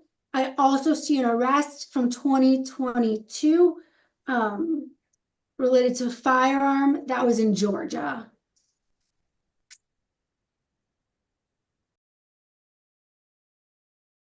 Given the out-of-state history, I am going to require house arrest. I'm gonna let it be level 2 so that you can work. And alternate bond is 25, no. Alternate bond on the battery is 1,000, which is count 2. On the cannabis, it's over 28 grams, so it will be 2,500 alternate. We're trying to do a plus bond. He's following this woman, grabbing her by the shorts, and then he stole her phone. So again, there may be additional charges. Well, at this time, I'm gonna do house arrest level 2 and alternates are 25 and 1,000. If you increase the charges, you can then request an increase in the bond. Sir, stay away from this lady whose initials are EW. Stay away from the White Law Hotel where in the area where you were arrested. Do you understand the stay away order? Yes, ma'am. Thank you. Judge, can we go back on Mr. Prince Robinson? I just want to verify the bond. Okay. Somebody, He was number 22 on the calendar. okay, we need to find it. Hold on a second, okay? I'm signing other stuff. Judge Abuela to me sounds like she's getting a little sleepy. I don't know what you think, but it might be nap time. By vote, Judge Simpson. And I both didn't really know why this was set. I do know I that. don't either, because I'm looking, I think the last time he was here, I sentenced him. Right. Paid his fines and costs payable like 30 days after his release, so I thought we were done. So I think what happened was because Mr. Atkins wants to go to treatment. He is serving a sentence here and serving a sentence before Judge Slay. So Mr. Atkins and I have kind of been going back and forth about this. I think what's going to happen is, so he was sentenced to 365 credit, like 18. Right, so 347. This is a lot of numbers. I did math today, which with good time comes out to 277, which would take him to a release date of August 29th. Judge Slay. Go ahead, I'll let you go on. He was sentenced to 210 days, beginning March 13th, which good time comes out to about 168, which would take him to a release date of approximately August 28th. So both Judge Slay and I hit August. Right. We're brilliant. So with good time. Okay, so can I just shortcut this? Yeah. Maybe. He wants to go to treatment. Right? Yeah. Is that maybe why we're here? Yeah. I think because he sent a letter to Your Honor saying, can you release me on treatment? But he's got this Judge Slay thing holding him. But once he's done. No. See, I'm not letting you get away with that because Judge Slay, you can't just say that Judge Slay. The Judge Slay thing. Judge Slay sentence holding him. She's already released me to treatment. She has. I just need you to next release. thing I was asking. Yes. Go ahead, fine. I'm sorry. Because I'm going to tell you, I know what I'm going to do. I know Mr. Atkins for ever. The thing where Mr. Atkins and I disagree is that he's got to finish that Judge Slay sentence before, even if Your Honor releases him today, he's still got to get to August 28th. He's got to do her sentence, Judge Slay's sentence was 210 days, do the in-jail Don Farm program, release to treatment upon completion of both of those terms. Okay, I see what you're saying. Does that make sense? Well, it's a lot of numbers. Yes, it does. It makes sense if that's the way her sentence reads. If her sentence indicates that he's got to do that time, and let me ask this. After you do the time, were you going to be on probation?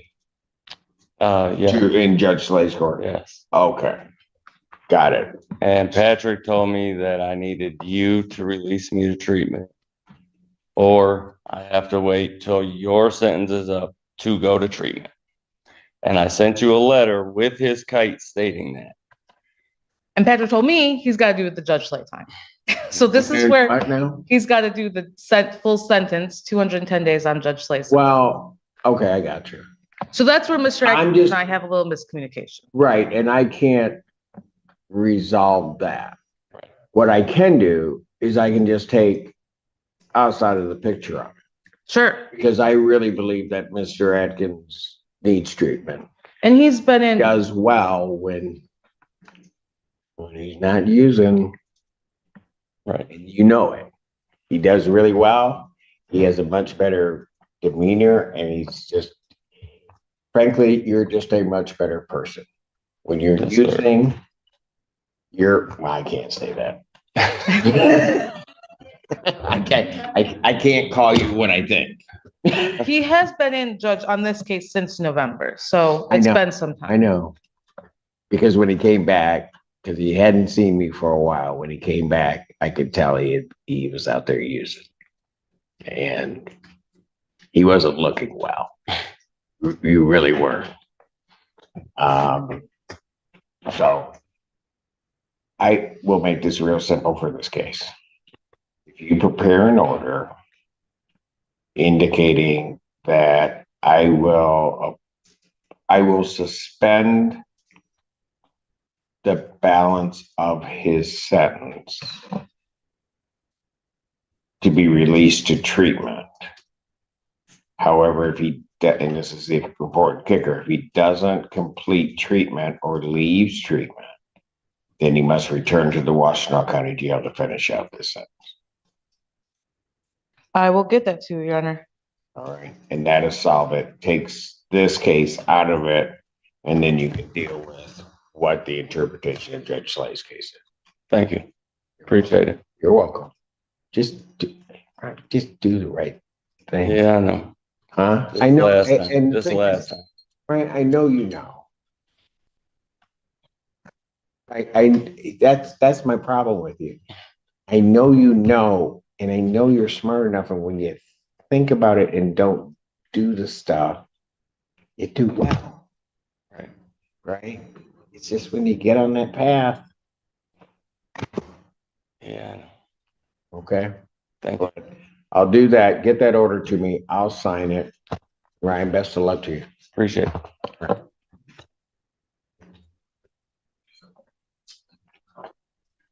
Oh, they were with you? Yeah. I'm the wife. Huh? I'm the wife. You're really? I'm so sorry. You won't see me. I'm so sorry. I No. swear you'll see me before you see us. Oh, I know. Court calls the case, People versus Darien Rhodes.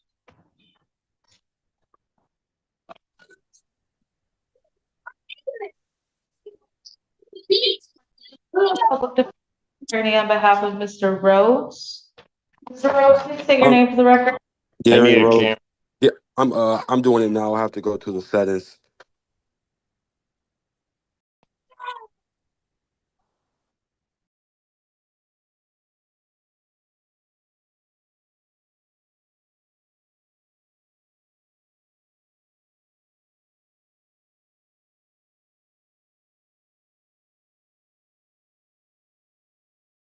Mr. Rhodes, are you turning on your camera because you muted yourself?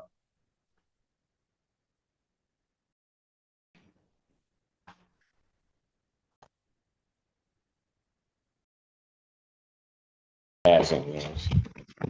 Sit there and wait. Figure it out. Court does call the case, People versus Raymond Bowman.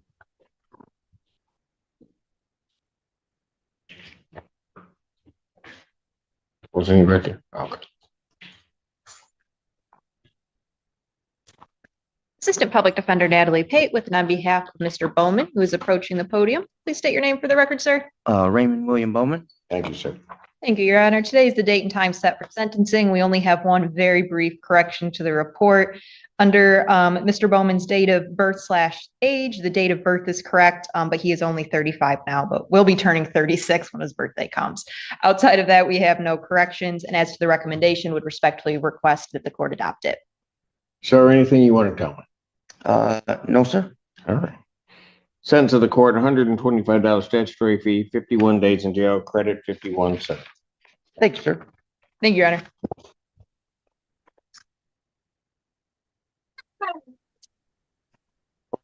Case, People versus. Hey. How I'm sorry, Your Honor. Mr. Bilal Howard. Good morning, Your Honor. Assistant Public Defender Natalie Pate with and on behalf of Mr. Bilal Howard, who is present via Zoom. Sir, can you please state your name for the court? Bilal Howard. All right. Teresa Blair on behalf of probation. Your Honor, Mr. Howard was scheduled before the court today for a violation of probation hearing, which was set at his review hearing on June 11th.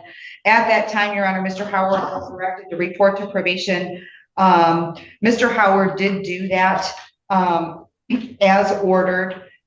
Currently, Your Honor, Mr. Howard, did make a $135 payment. He did that on July 3rd after we had our meeting and discussed why he was in non-compliance. He does have a balance of $1,120.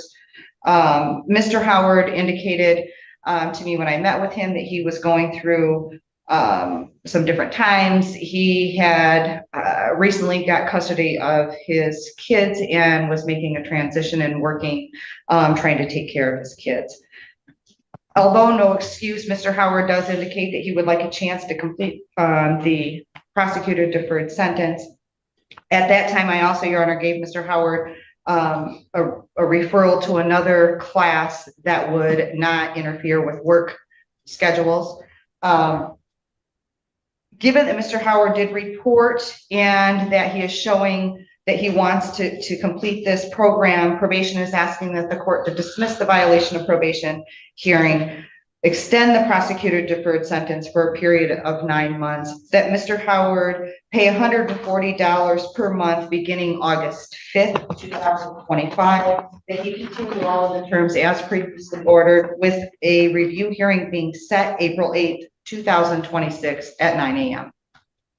Thank you, Your Honor. We are asking the court to adopt that recommendation, and Mr. Howard did indicate to me that he would be prepared to resume that payment plan in August as recommended by probation. All right, very good. I'll dismiss the violation of probation. I'll extend the defendant's prosecutor deferred sentence for a period of 9 months. You're to pay $140 per month beginning August 5th, 2025. I'll continue all other terms as previously ordered. I'll schedule a review hearing April 8th, 2026, 9 a.m. All right. Thank you, Mr. Howard. Thank you, Your Honor. Have a good one. Case of the People versus Ashley Fix.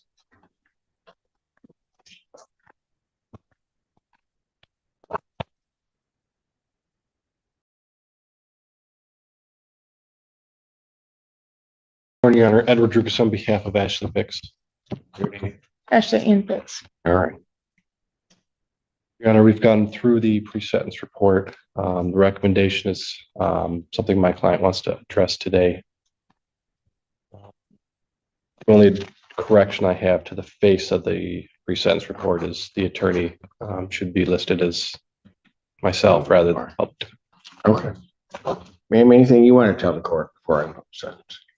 I was wondering if I could be placed on probation. Since you want to be placed on probation? Yeah, since I did a month in the Wayne County last month.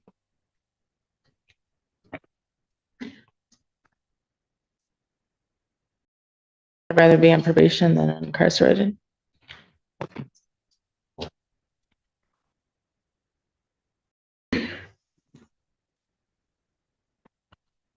Your Honor, Teresa Claire on behalf of probation. Yes.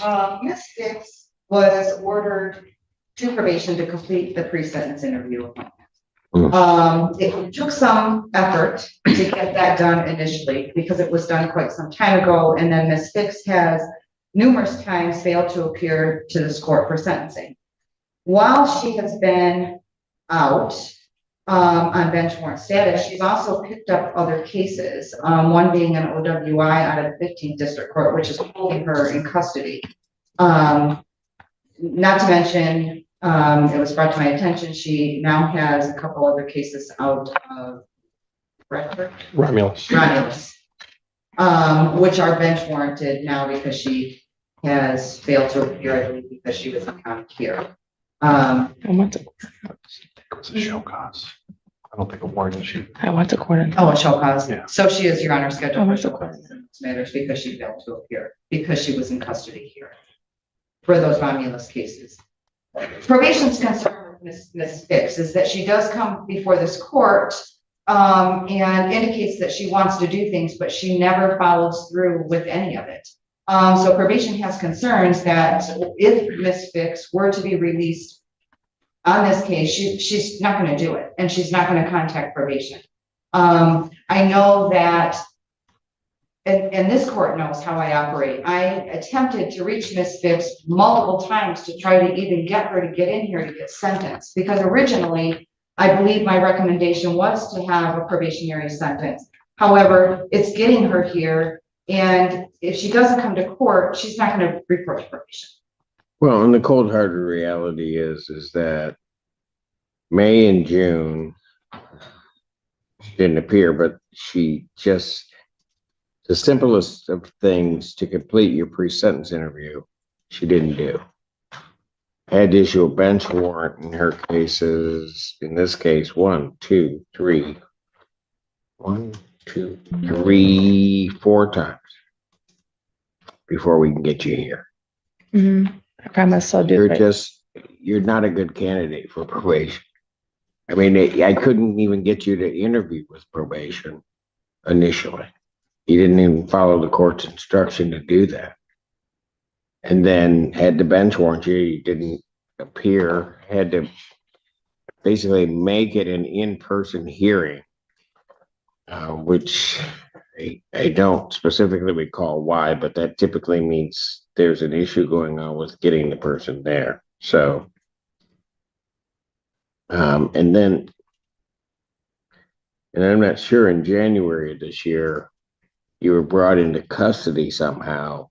So even after I'd issued 2 bench warrants, one that I recalled, you did that. And on the recommendation initially on April 24th, 2024 was for a probationary sentence, but that was in April of 2024. You didn't appear. I issued a bench warrant, and then we don't see you until January. The magistrate, I'm not sure why, but granted you a PR in January, on January 16th. On January 29th, you were supposed to appear before me, and you didn't show up.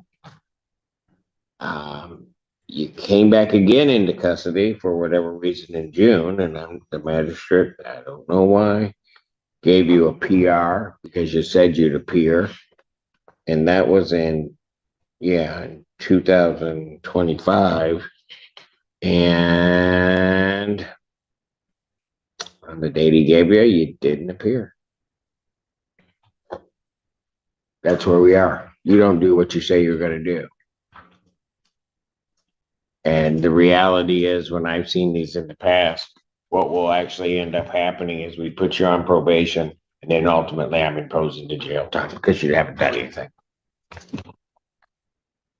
Anything else? Can I be placed on the tether?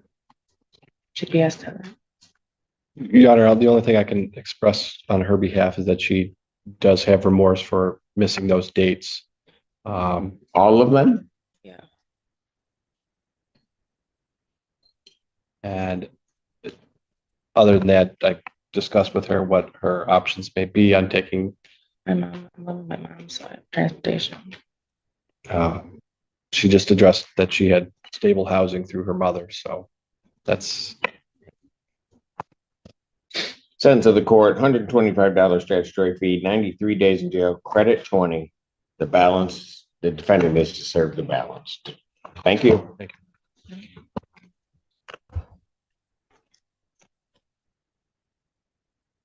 Court does call the case, People versus Norman Reeves.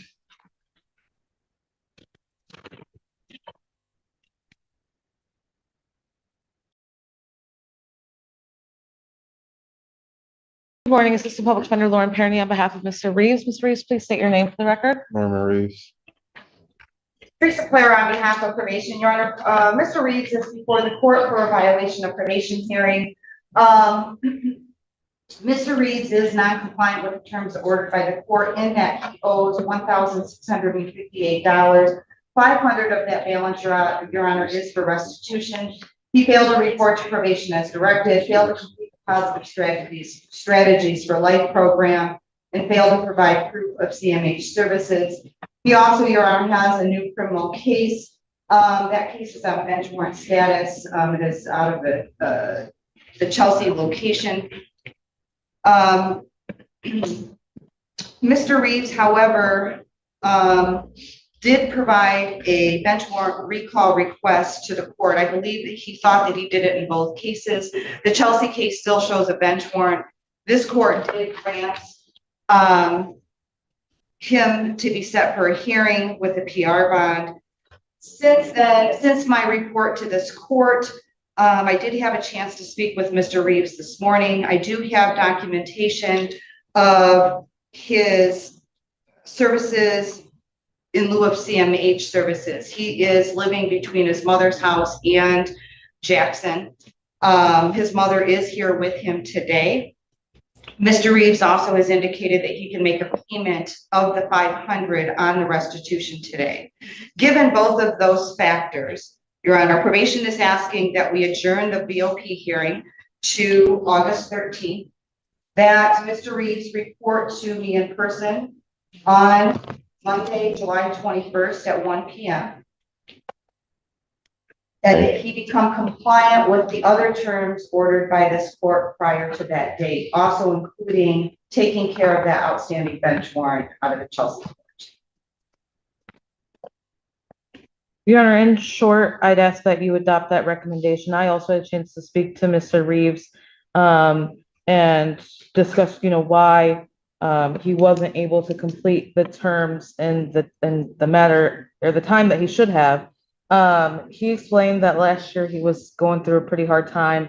He lost a close family member, was going through a divorce and dealing with a custody battle. Since then, he has stable housing and work. He's working at Taco Bell full-time and was just promoted to shift lead. He did have a second child born just in February, and he is financially supporting his partner and that child with this job. He's also paying approximately $300 every other week for child support. He did provide me with proof of his mental health treatment at the University of Michigan, and I provided that to So all you're asking, Ms. Valera, is that adjourn 1 and 2 of the recommendation I take off, Well, or 1? Well, and that he make a payment of $500 on the restitution today. So Got it. Okay. So that part is corrected, and that he does report to me in person to discuss the other. On the 21st. Correct. And that we adjourn the BOP hearing to August 13th, and then I can evaluate where I stand with my recommendation on that date. Do I need his probation extended at this point or no? Yeah, well, technically, yes, Your Honor. Yeah, He was I on do. bench warrant status for Since over May of last year. like 14 years or 14 months. All right. And Your Honor, I'm not sure if the court does want to hear from Mr. Reeves' mother. She is with him and present today and did want to speak to her. Okay. Come on. Mr. Reeves, listen to what I say.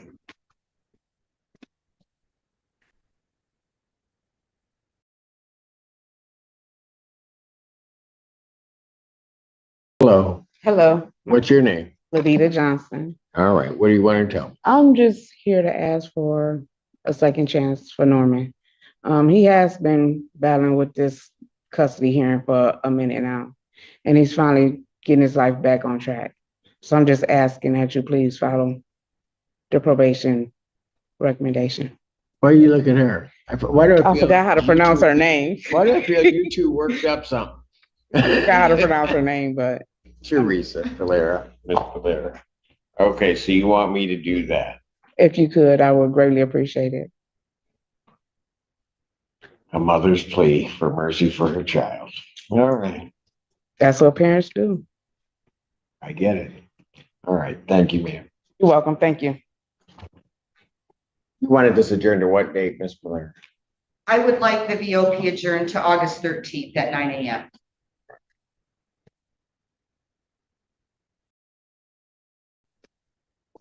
Is at this point, I will extend his probation for a period of 12 months. He's paid $500 today toward the restitution, and 150. I'll order the 150 per month thereafter. report to probation in person on Monday, July 21st, 2025 at 1 p.m. and then report as directed. You are to become compliant with all of your other previously ordered terms within the next 30 days. I will adjourn your violation of probation hearing to August 13th, 2025, 9 a.m. And Rhonda, can I ask if I can get Mr. Norman in compliance, am I able to cancel that violation? Yes, yes. Given that we did the extension on record today? Right. Because even if we did that, you and Mom are gonna work some, I don't know what you're gonna do, but yes, you could do that. Okay, so you're gonna see me on All right. Thank you. Thank you. Court calls the case, people. So y'all are going to have to tell me what I missed for about the last 15 minutes or so. I've been working behind the scenes. I run powerful computers here. I'm not doing this with junk, but the OBS version that is powering, or the instance rather, that's powering the Fleischer stream collapsed. So I had to get that going again because I refused to let the Fleischer stream collapse because it's been going for like a month now. So I had to fix that. And then in the matter of fixing that, a whole bunch of other things broke. So for a while I wasn't able to like keep up with chat or anything else. But somehow with duct tape and razor wire, I kept this stream going. I just haven't been listening. So I hope it's been entertaining. Somebody bring me up to speed on if I missed anything. No. $125 statutory fee, $76.50 restitution to Kroger payable to the court. That'll be due by December 31st, 2025. I'll order 93 days of jail credit, 93, sir. Thank you. Your Honor. Thank you. Court calls the case, People versus Michael Kyle. Public Defender Natalie Pate, with on behalf of Mr. Kyle, who is present via. Sir, can you please state your name for the record? Michael Kyle. All right, thank you. This, I believe the balance is $360. I was unable to recheck today, but it was days ago, I believe that's what it was. Mr. Kyle was incarcerated at the Washington County Jail from September 2024 until June 4th this year. So I would ask if the court would consider waiving some of the balance, if not all of it, or in the alternate an adjournment of the show cause so that Mr. Kyle can speak more to that. Mr. Kyle, are you currently? I'm not at the moment. September 10th. You have August 13th and August 27th. September date. Oh, September, sorry. September 10th or September 20th. I'll adjourn this matter September 10th, 2025, 9 a.m. Thank you, Your Honor. Thank you. Thank you, Mr. Kyle. What? Court calls case, People versus Brian Gerard. 4 cases. Good morning, Assistant Public Defender Lauren Perry on behalf of Mr. Gerard. Mr. Gerard, please state your name for the record. Brian Gerard. We're here for show causes. Mr. Gerard has been in custody for 89 days at this time. His next court dates in circuit court are in a couple of weeks. Yeah. I'd ask that we just adjourn the show cause out. I don't know if you have any idea of when. Anticipated he's going to be released anytime soon or no? No, I might be going to rehab, but I don't even know what this is for. This is for money that you owe Oh, on old cases. sorry. I don't have it right now.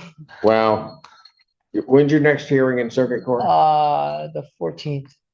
Of this month. This month, I should yeah. be going to rehab here in a couple of weeks. Okay, so let's do this. It was September what, 10th? September 10th. How much? So I'm going to adjourn this out to September 10th. All of these out to September 10th, 2025, 9 a.m.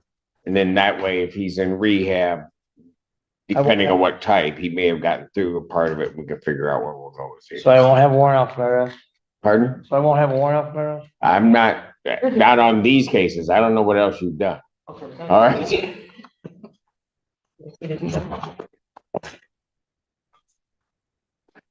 Court calls the case, People versus Deanna Klopka Kalamulski. Teresa Poyer on behalf of probation, Your Honor. Ms.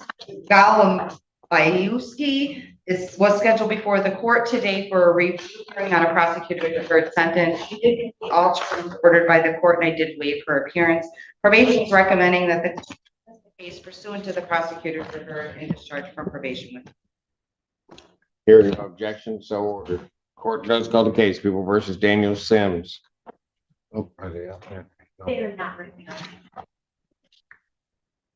Court does call the case, People versus Rachel Lindeman. Teresa Poyer on behalf of probation, Your Honor. Ms. Lindeman was scheduled before the court for a final review hearing on a prosecutor deferred sentence. She did complete all terms ordered by the court, and I did waive her appearance. Probation is recommending that the court dismiss the case pursuant to the prosecutor deferred probation. Hearing no objection, so ordered. Court does call the case, People versus Daniel Sims.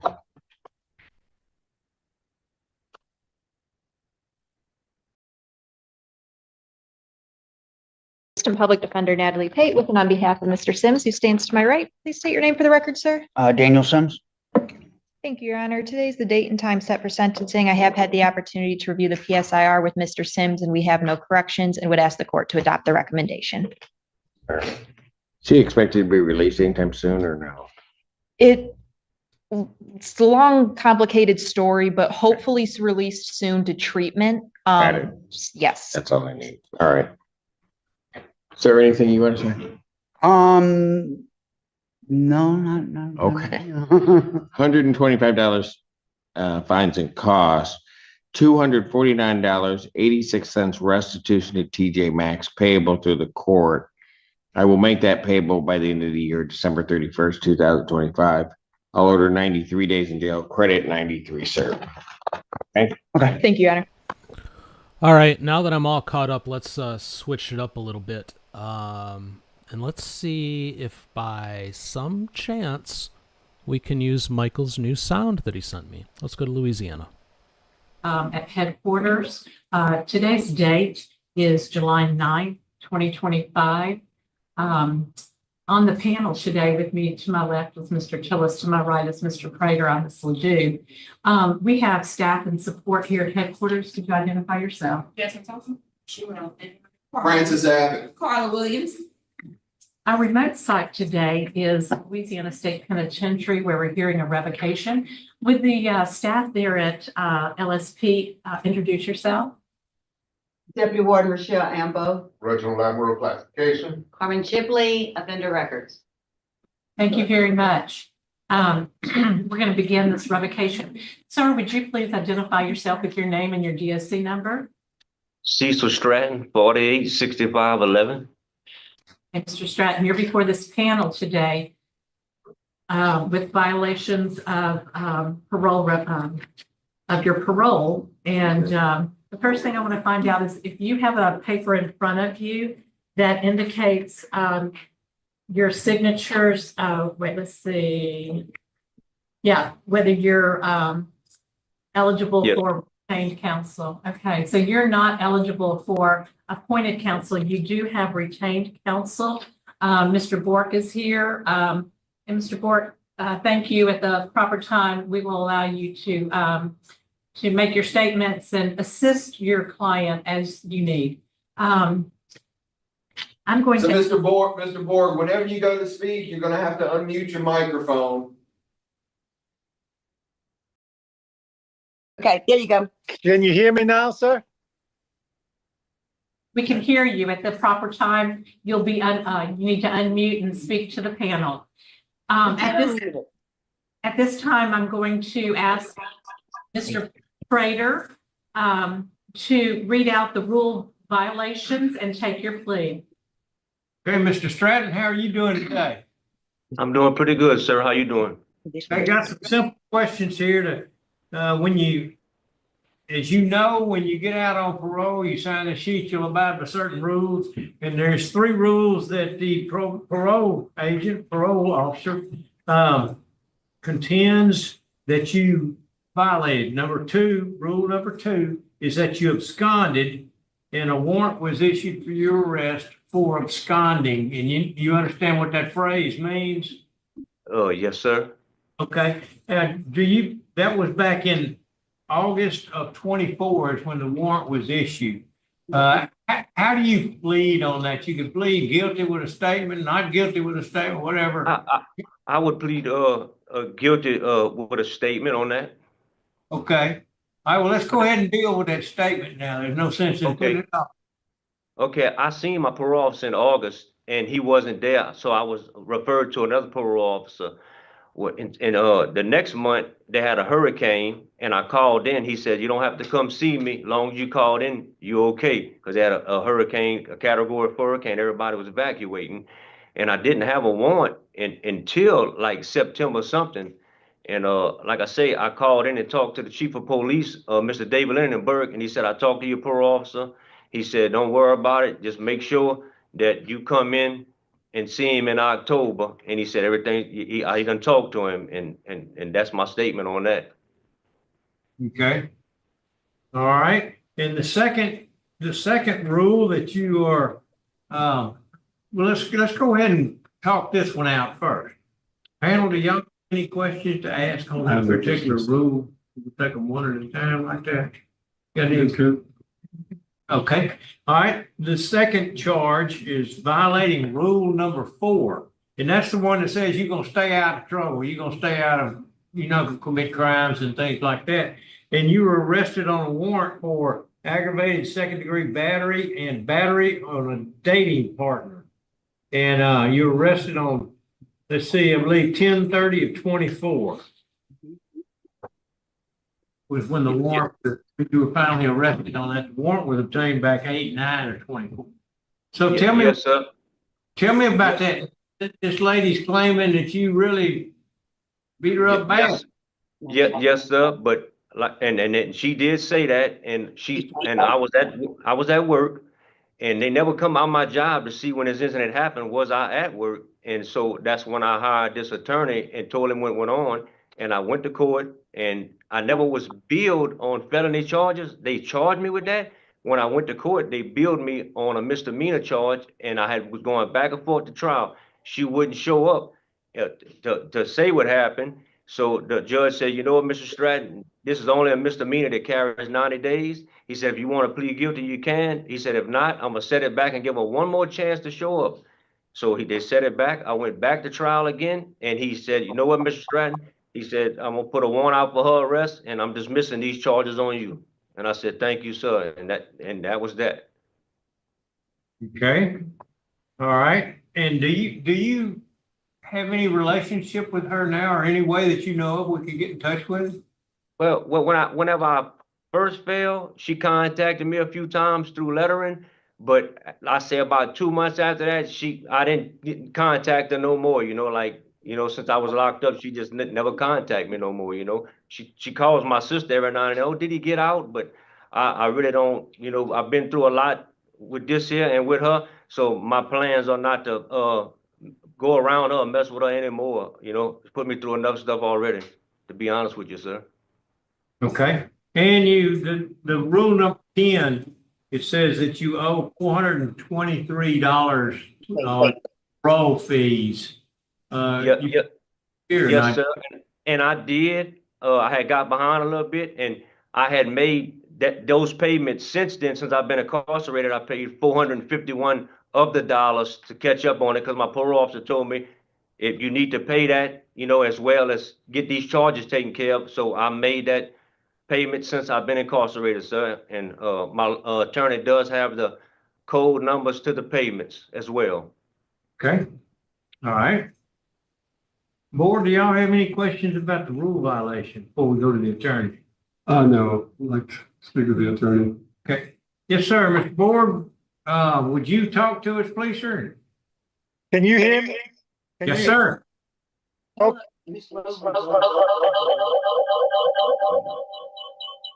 The first thing I'd like to say is Miss Lodrick signed an affidavit saying she didn't remember what happened. She was overdosed on Xanax on the day she talked to the police. She don't remember talking to the police. That was August 19th, right after the alleged incident. We went to court. I filed a 701 motion because they never billed Mr. Stratton, and 100 days had passed. And we went to court on February 12th, 2025, and the district attorney later filed a bill on February 18th for the offense of battery of a dating phone, first offense, a misdemeanor offense.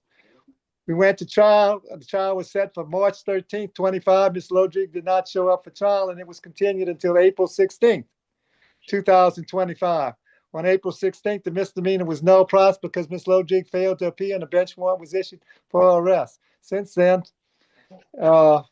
nothing has happened with regard to the criminal charges. We have copies of receipts for payment of the past due probation fees in the amount of $454, which has been paid since he's been incarcerated. Mr. Stratton has been incarcerated for 8.5 months since October 30th, whatever October 30th to the day is, the 24th through the July 7th of 25, on a charge that's been no process, and he was behind on his payments, but he paid them since he's been incarcerated. And he was working. We had an affidavit filed with the DA saying he was at work the day of the alleged incident with Miss Lodrig. And I've talked to his employer, and his employer will hire him back. He said he was a good worker as soon as he's released.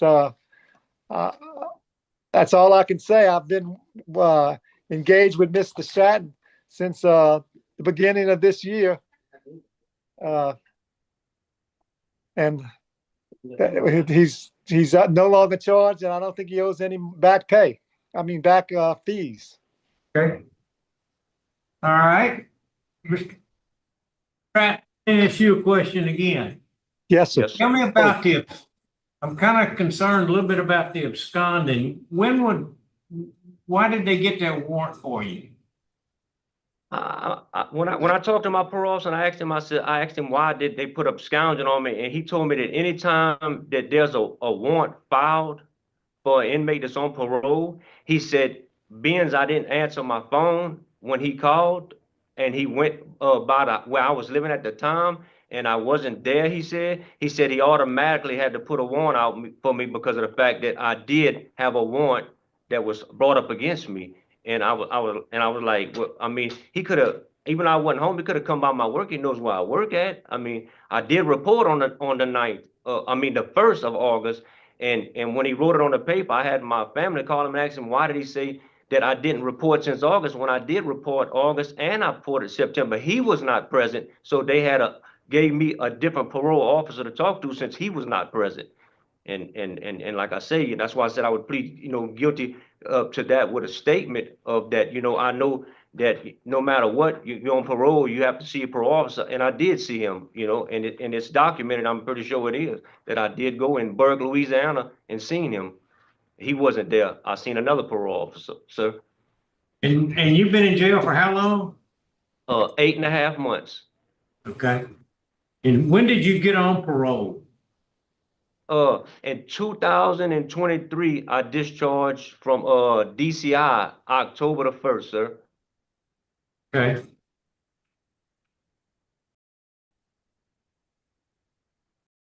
Have you learned anything? Most definitely, sir. I learned that I need to make a wiser decision on, as far as my girlfriend. She's a good person. Her mother was dying, and she was taking more prescription medication she was supposed to, and that don't give it no reason for me to be in here, but I need to make wiser decisions on who I date. That's most definitely for sure. I don't have any other questions. Any other panel? No. Well, Mr. Prater, you're set to that branch.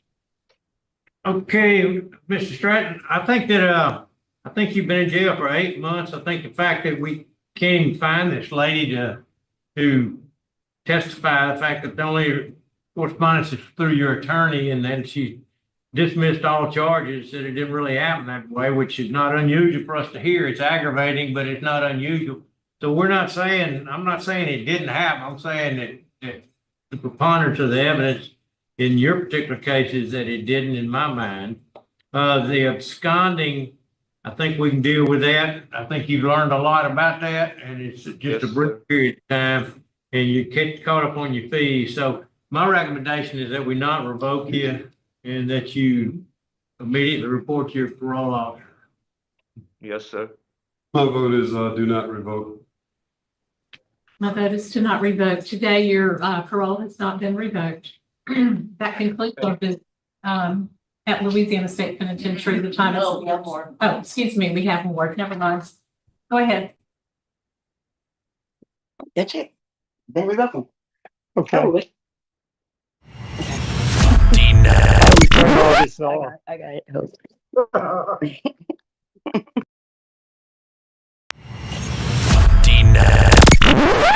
Approved?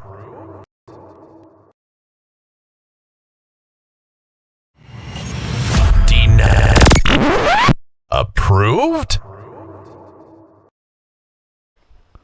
Crazy, man. Who would have thunk it? I'm just saying. We were all like, it's going to be revoked. It's going to be revoked. And then it wasn't revoked. Go figure. The world is weird. Let's go spend a few minutes with Judge Mogan.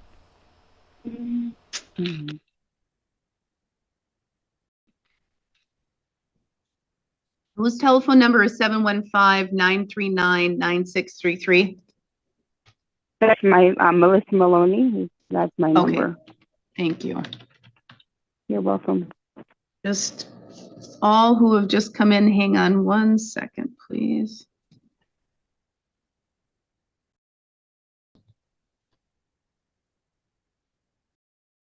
All right. Ms. Miller. Ms. Miller, what case are you on? I'm here for Dustin Prisbileski. Oh. I'm here for Miss Koss. Okay. We will do his case. Hey, Brad, will you do me a big favor? There's a couple of piles of dirt in here. Melissa, you're in court, Melissa. Okay. So don't talk. Oh, I'm sorry.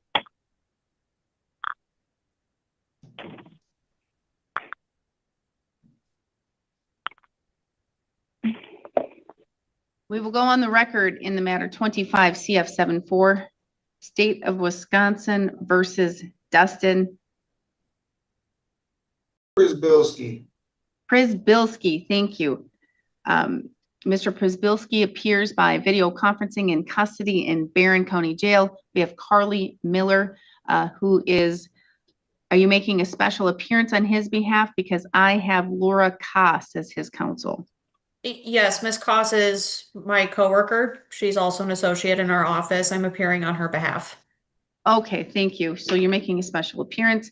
We're here today in this matter for the initial appearance in this case. Ms. Miller, did either yourself or Ms. Koss go over the criminal complaint with Mr. Prisbileski? Yes, we did. We've received a copy of the criminal complaint. We waive its reading, and currently he's incarcerated, so the information is not correct. All right, thank you. Mr. Prisbileski, when you're not in custody, is your address still 2668 South 71st Street in Milwaukee? Yes, it is. And would you have a telephone number or do you not have one at this time? No, I don't have one at this time. Okay. So we need to set a preliminary hearing. Your Honor, we'll waive the time limits for the preliminary hearing. I anticipate this is a drug OWI, so it'll be a number of months before we have all of the evidence. Maybe we can look at a date sometime in September. I am fine with that, waiving time limits. Is Mr. Prisbileski, why are you in Barron County?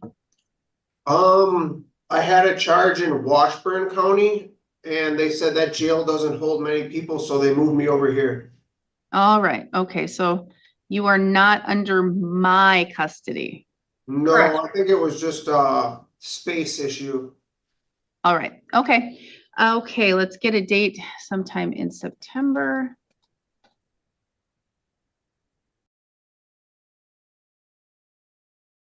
I could do September 22nd at 3.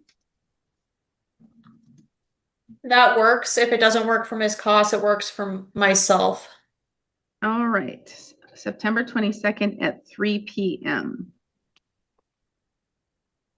And Ms. Miller, I know you've appeared in front of me a few times, but if Mr. Przybylski is still in custody in Barron County, and if he's okay with it, you both may appear by video conferencing. The only thing is he would need to stipulate to his identity. Okay. Got it. Anything, thank you. Anything further from the state or from defense? No, from me. Your Honor, we don't have a bond in this case. Would the court like to set a bond? I'm not sure what's going on in his Washburn case. It looks like Mr. Przybylski is under a $1,000 cash bond for the Washburn County matter.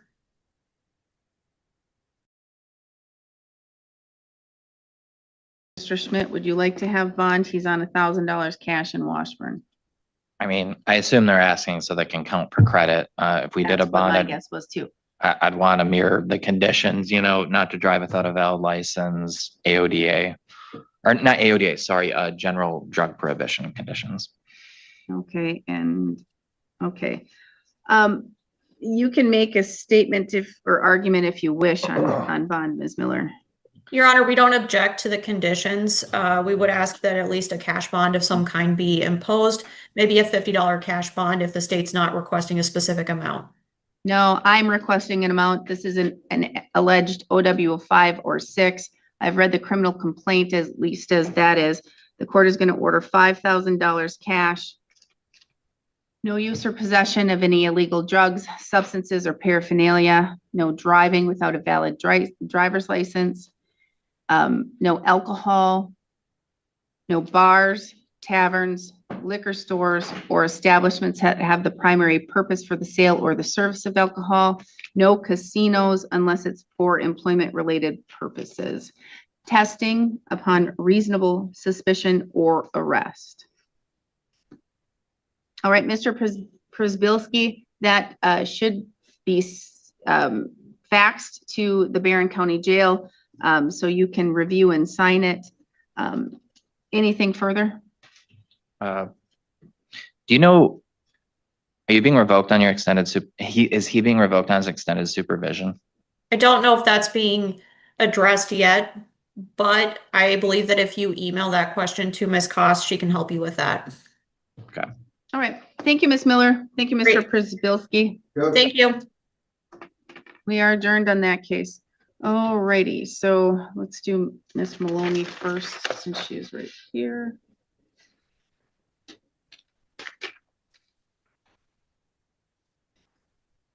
We will go on the record in the matter 25 CT 22, State of Wisconsin versus Melissa Maloney. This date appears through District Attorney Kevin Schmidt in person. Ms. Maloney appears by telephone conferencing with approval of the court. We're set today in this matter for an initial appearance. Ms. Maloney does not have counsel appearing with her. Ms. Maloney, I did mute you, so if you want to hit the unmute, I would appreciate that.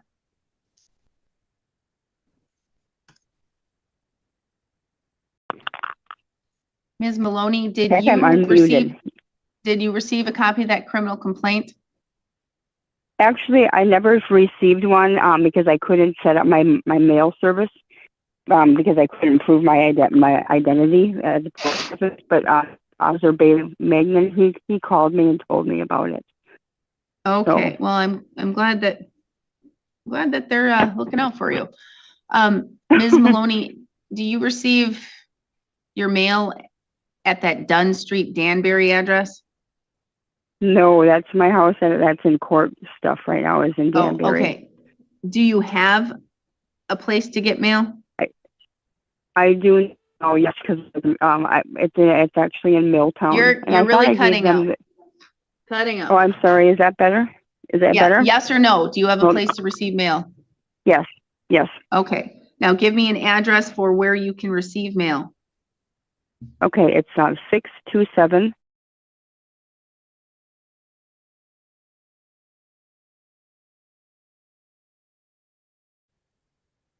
And the zip is 538. Hold on. 53835. Okay, thank you. And is Thank this you. your new telephone number? Correct, it is. But it's So not your a new new te- number, but So it's it should have been. 715.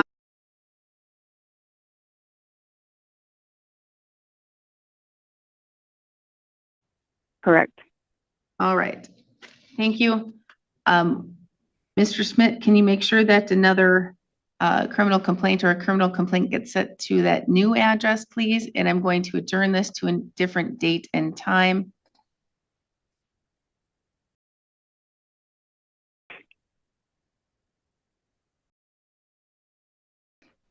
August 13th at 1, August Okay. 13th at 1, okay? Okay. Thank you. A notice will be sent to your new address. Okay. Thank you. Thank you. We are adjourned. The Louisiana Committee on Parole. Let's and yeah, get, let's Louisiana State. I keep hitting wrong buttons. Louisiana, let's try again, and I'll stop trying to mess with things. Introduce yourself, sir, with your name and your DOC number. My name is Barry Gillette, DOC number 384712. Okay, on my left is Mr. Tillis, to my right is Mr. Prater. I'm Ms. Ledoux, and we're going to start this parole hearing. I'm going to read some information into the file first. You are a first-class offender currently serving a 70-year sentence for manslaughter and forcible rape. This is a rehearing. You had a parole eligibility date 2/12/2016. You have a good time date of 2/18/2030 and a full term date of 2/12/2066. Does that sound correct according to your understanding? Yes, ma'am. Okay, I'd like to acknowledge that we do have someone here in opposition. We do not have anyone here in support. So at this point, I would like to ask you to tell us why you are before this panel today. Tell us about the crime that puts you there and why we should consider early release for you. Well, this hearing right here come as a surprise to me because I had no idea that it was scheduled. The last time I appeared before him was in 2015 when I was at Winfield for the 2045 parole hearing. So So you were not told at all that you were going to be coming before this panel? no, ma'am, I just got the letter through the mail a week ago. Okay, okay. So why are you there where you are today? I mean, do you want to continue this hearing or do you want to put it off? Do you want to be heard today or no? Well, since we're already here, let's go through with it. Ms. Ledoux, Yes. this Warden Ambo, Yes, ma'am. he signed a notice for the committee on parole on 6/10/25. It was given to him and he signed it. Yes, ma'am. I had a copy of that. Okay, Yeah, thank you. welcome. So do you want to answer that question again now then, Mr. Gillette? Why you're before this panel and why we should consider parole? Well, like I keep telling everybody, I'm waiting on the Innocence Project to take my case.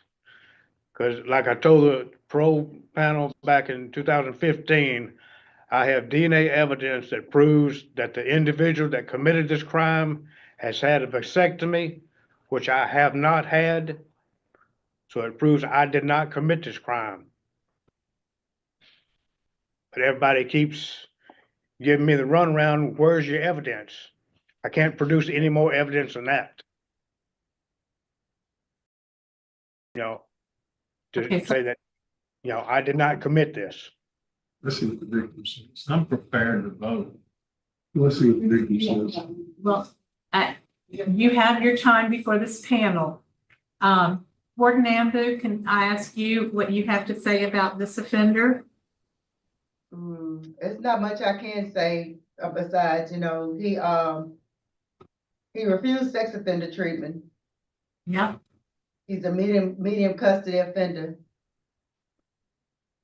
yeah.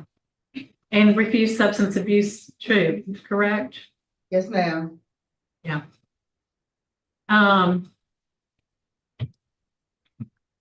So we would like to, at this point, hear from Heather Bridges, the victim's mother. And Ms. Bridges, would you just address the panel with what you have to say? Good morning. Morning. This is really hard for me. He killed my daughter. It was proven that he killed her. He does not deserve a second chance. She can't have one.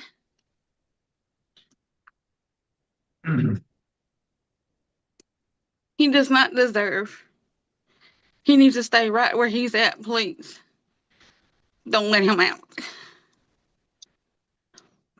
And when my daughter, during the funeral, his ex-girlfriend, she had 2 little girls, and they had told their mom what he had done to them. And plus, after everything was over with and I was able to go get my stuff, his mother and father had to let me in to get my stuff. And his mother told me to my face that she knew how he was and that she should have told me. So she was just as guilty as he is. Thank you. Thank you for appearing today and providing your statement. Mr. Shillette, I don't have any other questions. Do either of my, huh? I don't have it. None. Hi, Mr. Shillette, I'm going to vote today. My vote is to deny parole. And there are so many reasons. I'll just use refusal of your treatment programs and strong victim and law enforcement opposition. Mr. Prater Concur. and Mr. Tillis. My vote is to deny. And today, unanimously, your vote has been, the vote has been to deny your parole. Okay. Denied.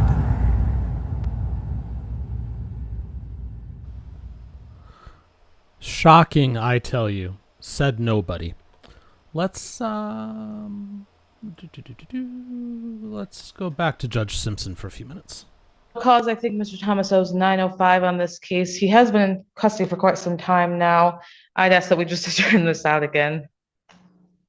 Is he gonna get out anytime soon, or do we I know? don't know what's going on. What? I said, I don't know what's going on. They ping ponging me around, man. Give me the loop around. I've been here Where is that? You're in circuit court here? Yeah, circuit court and 14B. Okay, so when's your next date circuit? Just tomorrow, I think. Tomorrow? Yeah, Okay, that so one. something. That's drug court though. What? Right. Okay, what about 14B? I think that's the 28th. Of this month. Okay. Well, we probably won't be able to accomplish anything, but I'll adjourn this out to September 10th, 2025 at 9 a.m. I might as well be part of the ping pong game.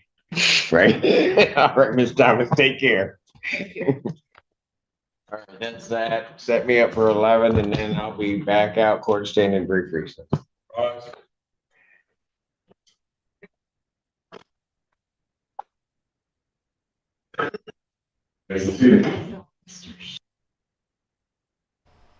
And as he walks away, let's go see Judge Webster for a few minutes. Icyo cyaha isiteti ya Ohio yarakoze iki? Yaragihinduye. Your Honor, Yes. I'm sorry. I apologize for interrupting. I just know that it would be preferred if we had this Kinyarwanda certified interpreter for the case. And Your Honor, that would be the state's preference as well.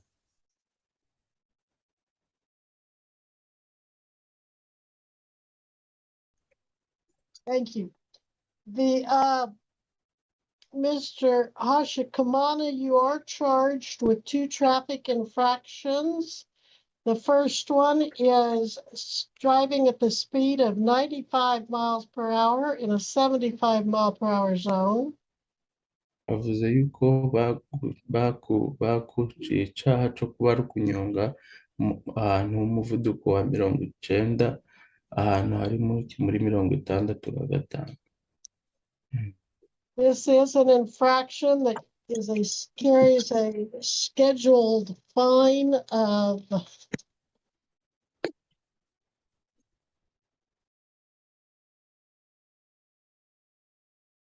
$105 plus 114 in court costs. So bakwishyuza amadolari 105 kuri ico kintu ukishyura n'ayandi yo mu rukiko ari mu 100. In count 2, you're charged with failing to drive in a right lane or in the right lane, which is another traffic infraction. It carries a scheduled fine of $75. Bari kugusinja n'ikindi cyaha co wari kunyongera mu gahanda ko wari utagomba kuba urimo, nako bakwishyura iki? Ugomba kugwishyura amadolari 75. I am not going to take a plea from you today. I am setting this over to the October 8th interpreter docket at 1:30. Uyu munsi ntabwo arakubaza nimba ese ugomba kukwemera icyaha nanga iki, ahubwo agiye kubihindura mpaka babonye umusemuzi wawe mu kwezi kwa 10 tariki 8.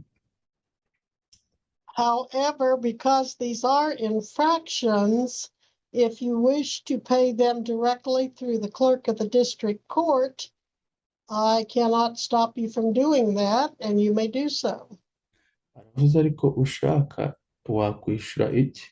Izi faranga bagutojeje ukazishyura ushaka.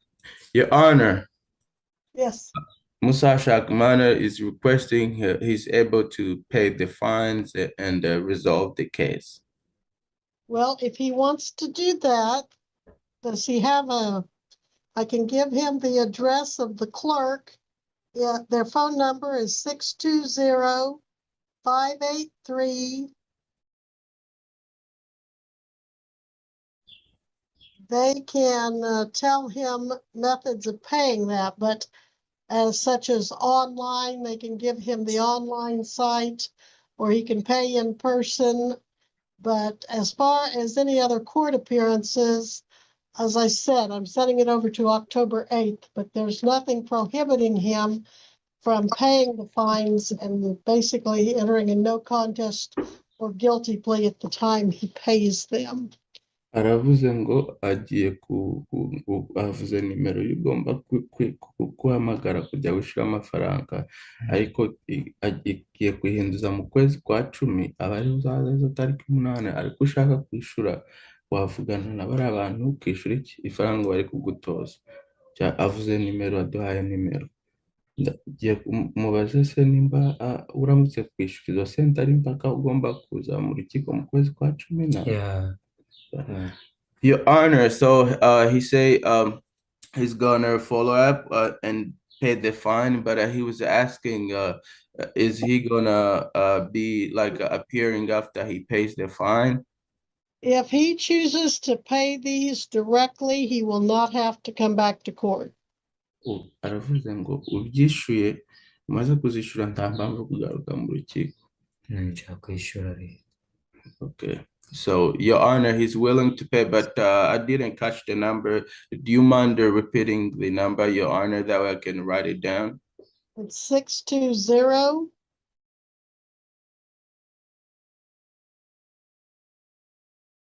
If you want the Butler County, I'm so sorry. It's 317. Your Honor, I got 316-3. That is correct, but I cannot stop him from paying those directly. Were it not for that driving while suspended, he wouldn't have even had a court date set. But because he has appeared in court and he needs an interpreter, official interpreter, for my part, I'm setting this over to October 8th. But if he's paid him by then, he does not have to come back to court. aravuze ngo wayishyura cyangwa se ukarindira mu kwezi kwa cumi bakaza gushakira uwo musobanuzi ngo ariko umaze kwishyura nta mpamvu yo gukora iki yo kujya muri urwo rukiko. Namubwiye kare tumubwiye ngo iki. Okay. Yes, Your Honor, so he's gonna proceed with looking into paying the fines. All right. Well, if he decides he doesn't want to do that, then he can always come back and have a Kenya Wanda interpreter on October 8th at 1:30. Aravuze ngo ariko uramutse udashaka kubikora wazanagaruka mu kwa cumi. So yeah, that's good, Your Honor. Thank you, Your Honor. You're welcome. If there's nothing further, we'll be in recess on these two traffic infractions at this time, and the defendant is excused. He may leave. Your Honor, I apologize for jumping in. Is there any way we could take mine up soon? I just need to set a date. Yes. You gentlemen can leave the screen now. You can disconnect from the call. At this time, we'll be on the record in 2025 TR 843, State of Kansas versus Mohammed Yahya Ahmed. Please announce appearances. Jared Regier on behalf of the state. Your Honor, Chris Pate appearing for Mohammed Ahmed. And is he here today? I'm just appearing on his behalf since it's a first appearance, Your Honor. Well, he's charged in count 1 with speeding 80 and a 65. Count 2, driving without registration or tag. And count 3, driving without insurance, a B misdemeanor. I do generally make them appear for first appearance and be booked and processed, Mr. Pate. I don't believe he is on any kind of bond. So I would like for him to be here so I can order him to do that. What was your intention? I was just going to request a trial date. That was my client's request. The bench trial? Yes. Is he a truck driver? Yes. Okay. Mr. Regier, your response to, I don't know if there's any legitimate objection to asking for a trial, but otherwise your position? Your Honor, the state does not take position insofar as scheduling is concerned.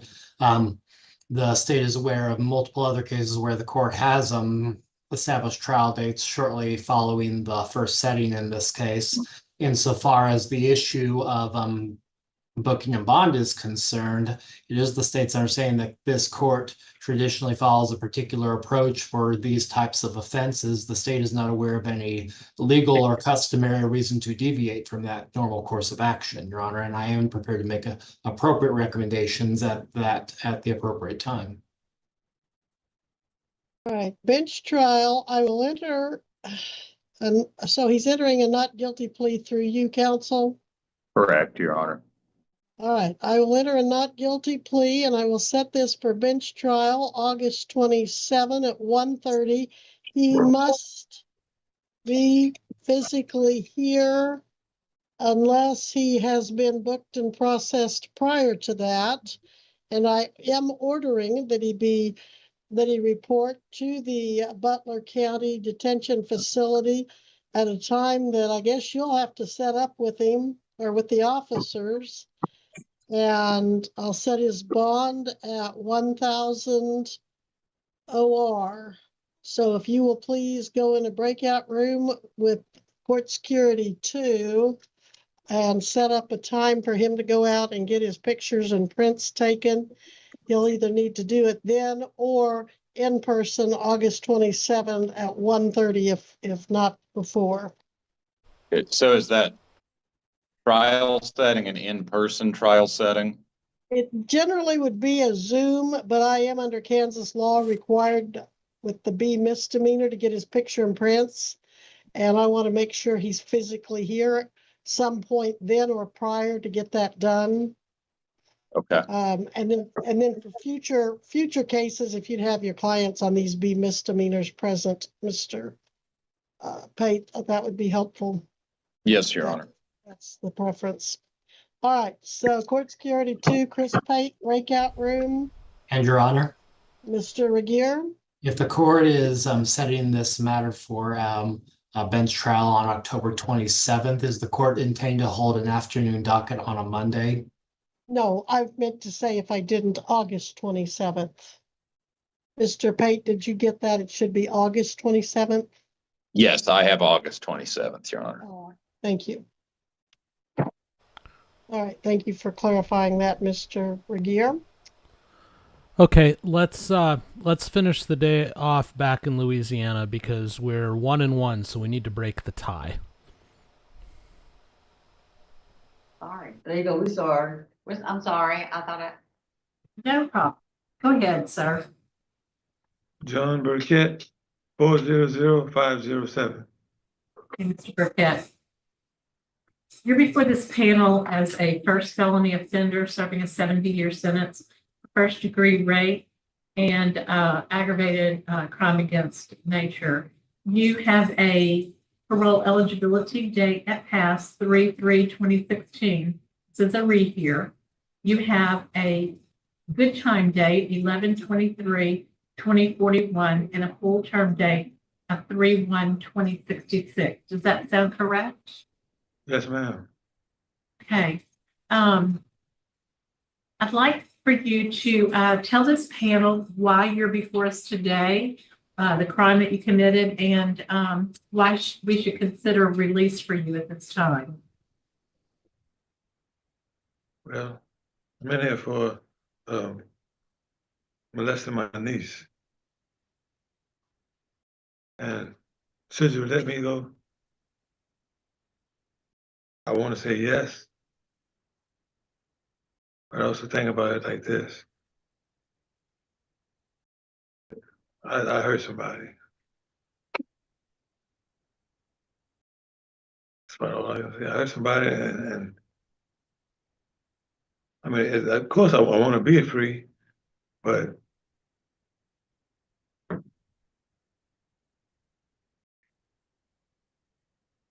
I really don't know what else to say, man. You just speak clearer too and louder. They gotta hear you.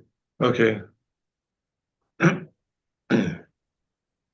understood you.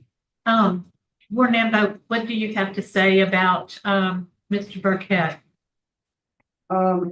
Only thing I can tell you is that he's a medium C offender. He works as an inmate minister and a janitor, and he only had one DB report since he's been here, and that was for a 30J. I don't have anything else to say. And you show he served 27 years, is that correct? Yes, ma'am, he served 27 years. Thank you.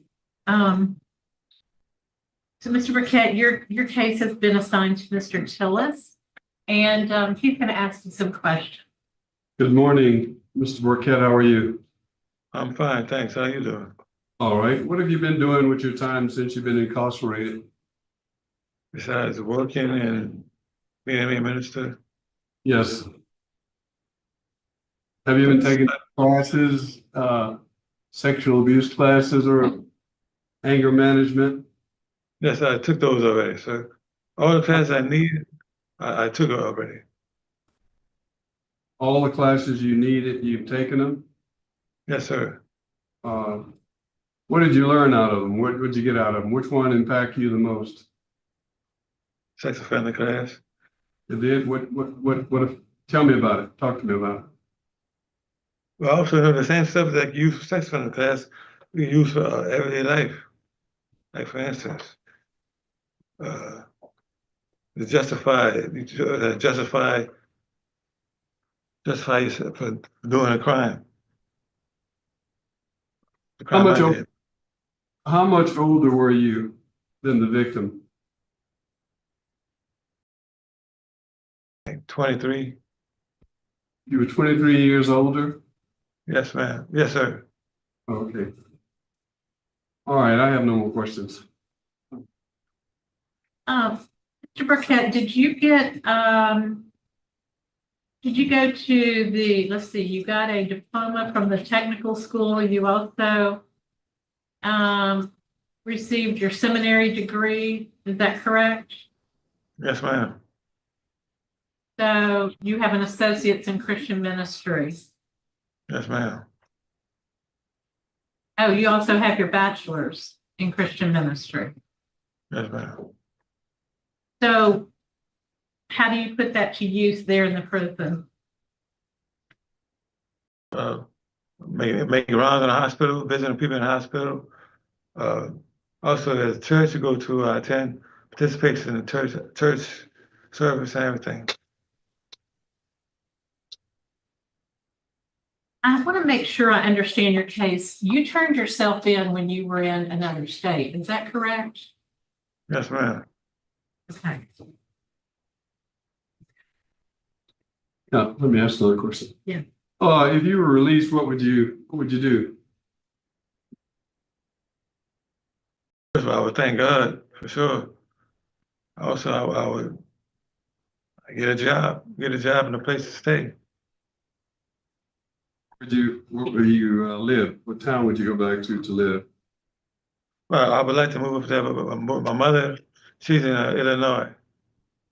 I'd like to live with her. So you'd like to go to out of state, to Illinois. Yes, ma'am. Mr. Prater, did you have a question? No, ma'am, I don't. Yeah, I see that you have a residence. Were you a teacher for sex offender class? Did you do pair teaching? I took it a little bit. Yes, ma'am. I taught it a little bit.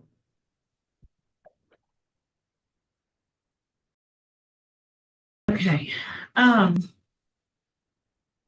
The panel prepared to vote. Any other questions? I have.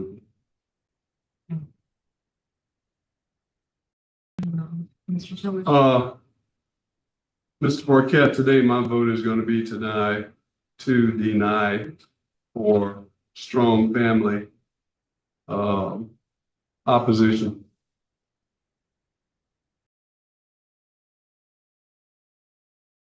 And Mr. Prater? I concur. The seriousness of the crime, I don't think that, although he served a long time, I don't think he served long enough. Well, Mr. Burkett, my vote is to grant to an out-of-state compact to Illinois. I believe, so at this time, you needed a unanimous vote, so you have been denied parole today. Okay. Thank you. Thank That concludes our business now at Louisiana State Penitentiary. Denied. Thank you.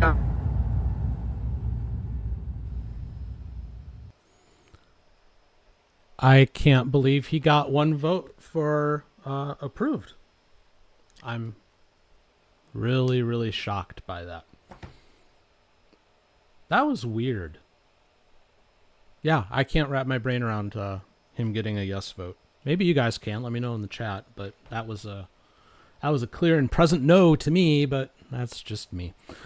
So I hope you all had fun today. I know I did. And I'm looking forward to tomorrow. Apparently, I'm going to rant on the pre-show. And today's pre-show was crazy because of Ellie.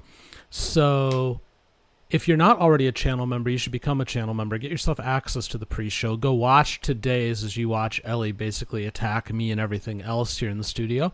And then tomorrow you can listen to me rant about that whole thing in front of McNally earlier today. And that whole concept in general. Ashley, you don't need to be sorry that I had tech issues. Tech issues happen.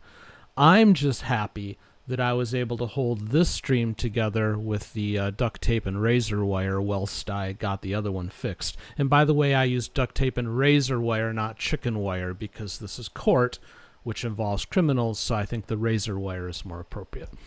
So yeah, again, I hope you all had fun. Thanks so much for all of your support. By the way, all of the sounds that we heard from Louisiana were compliments of Michael Groff.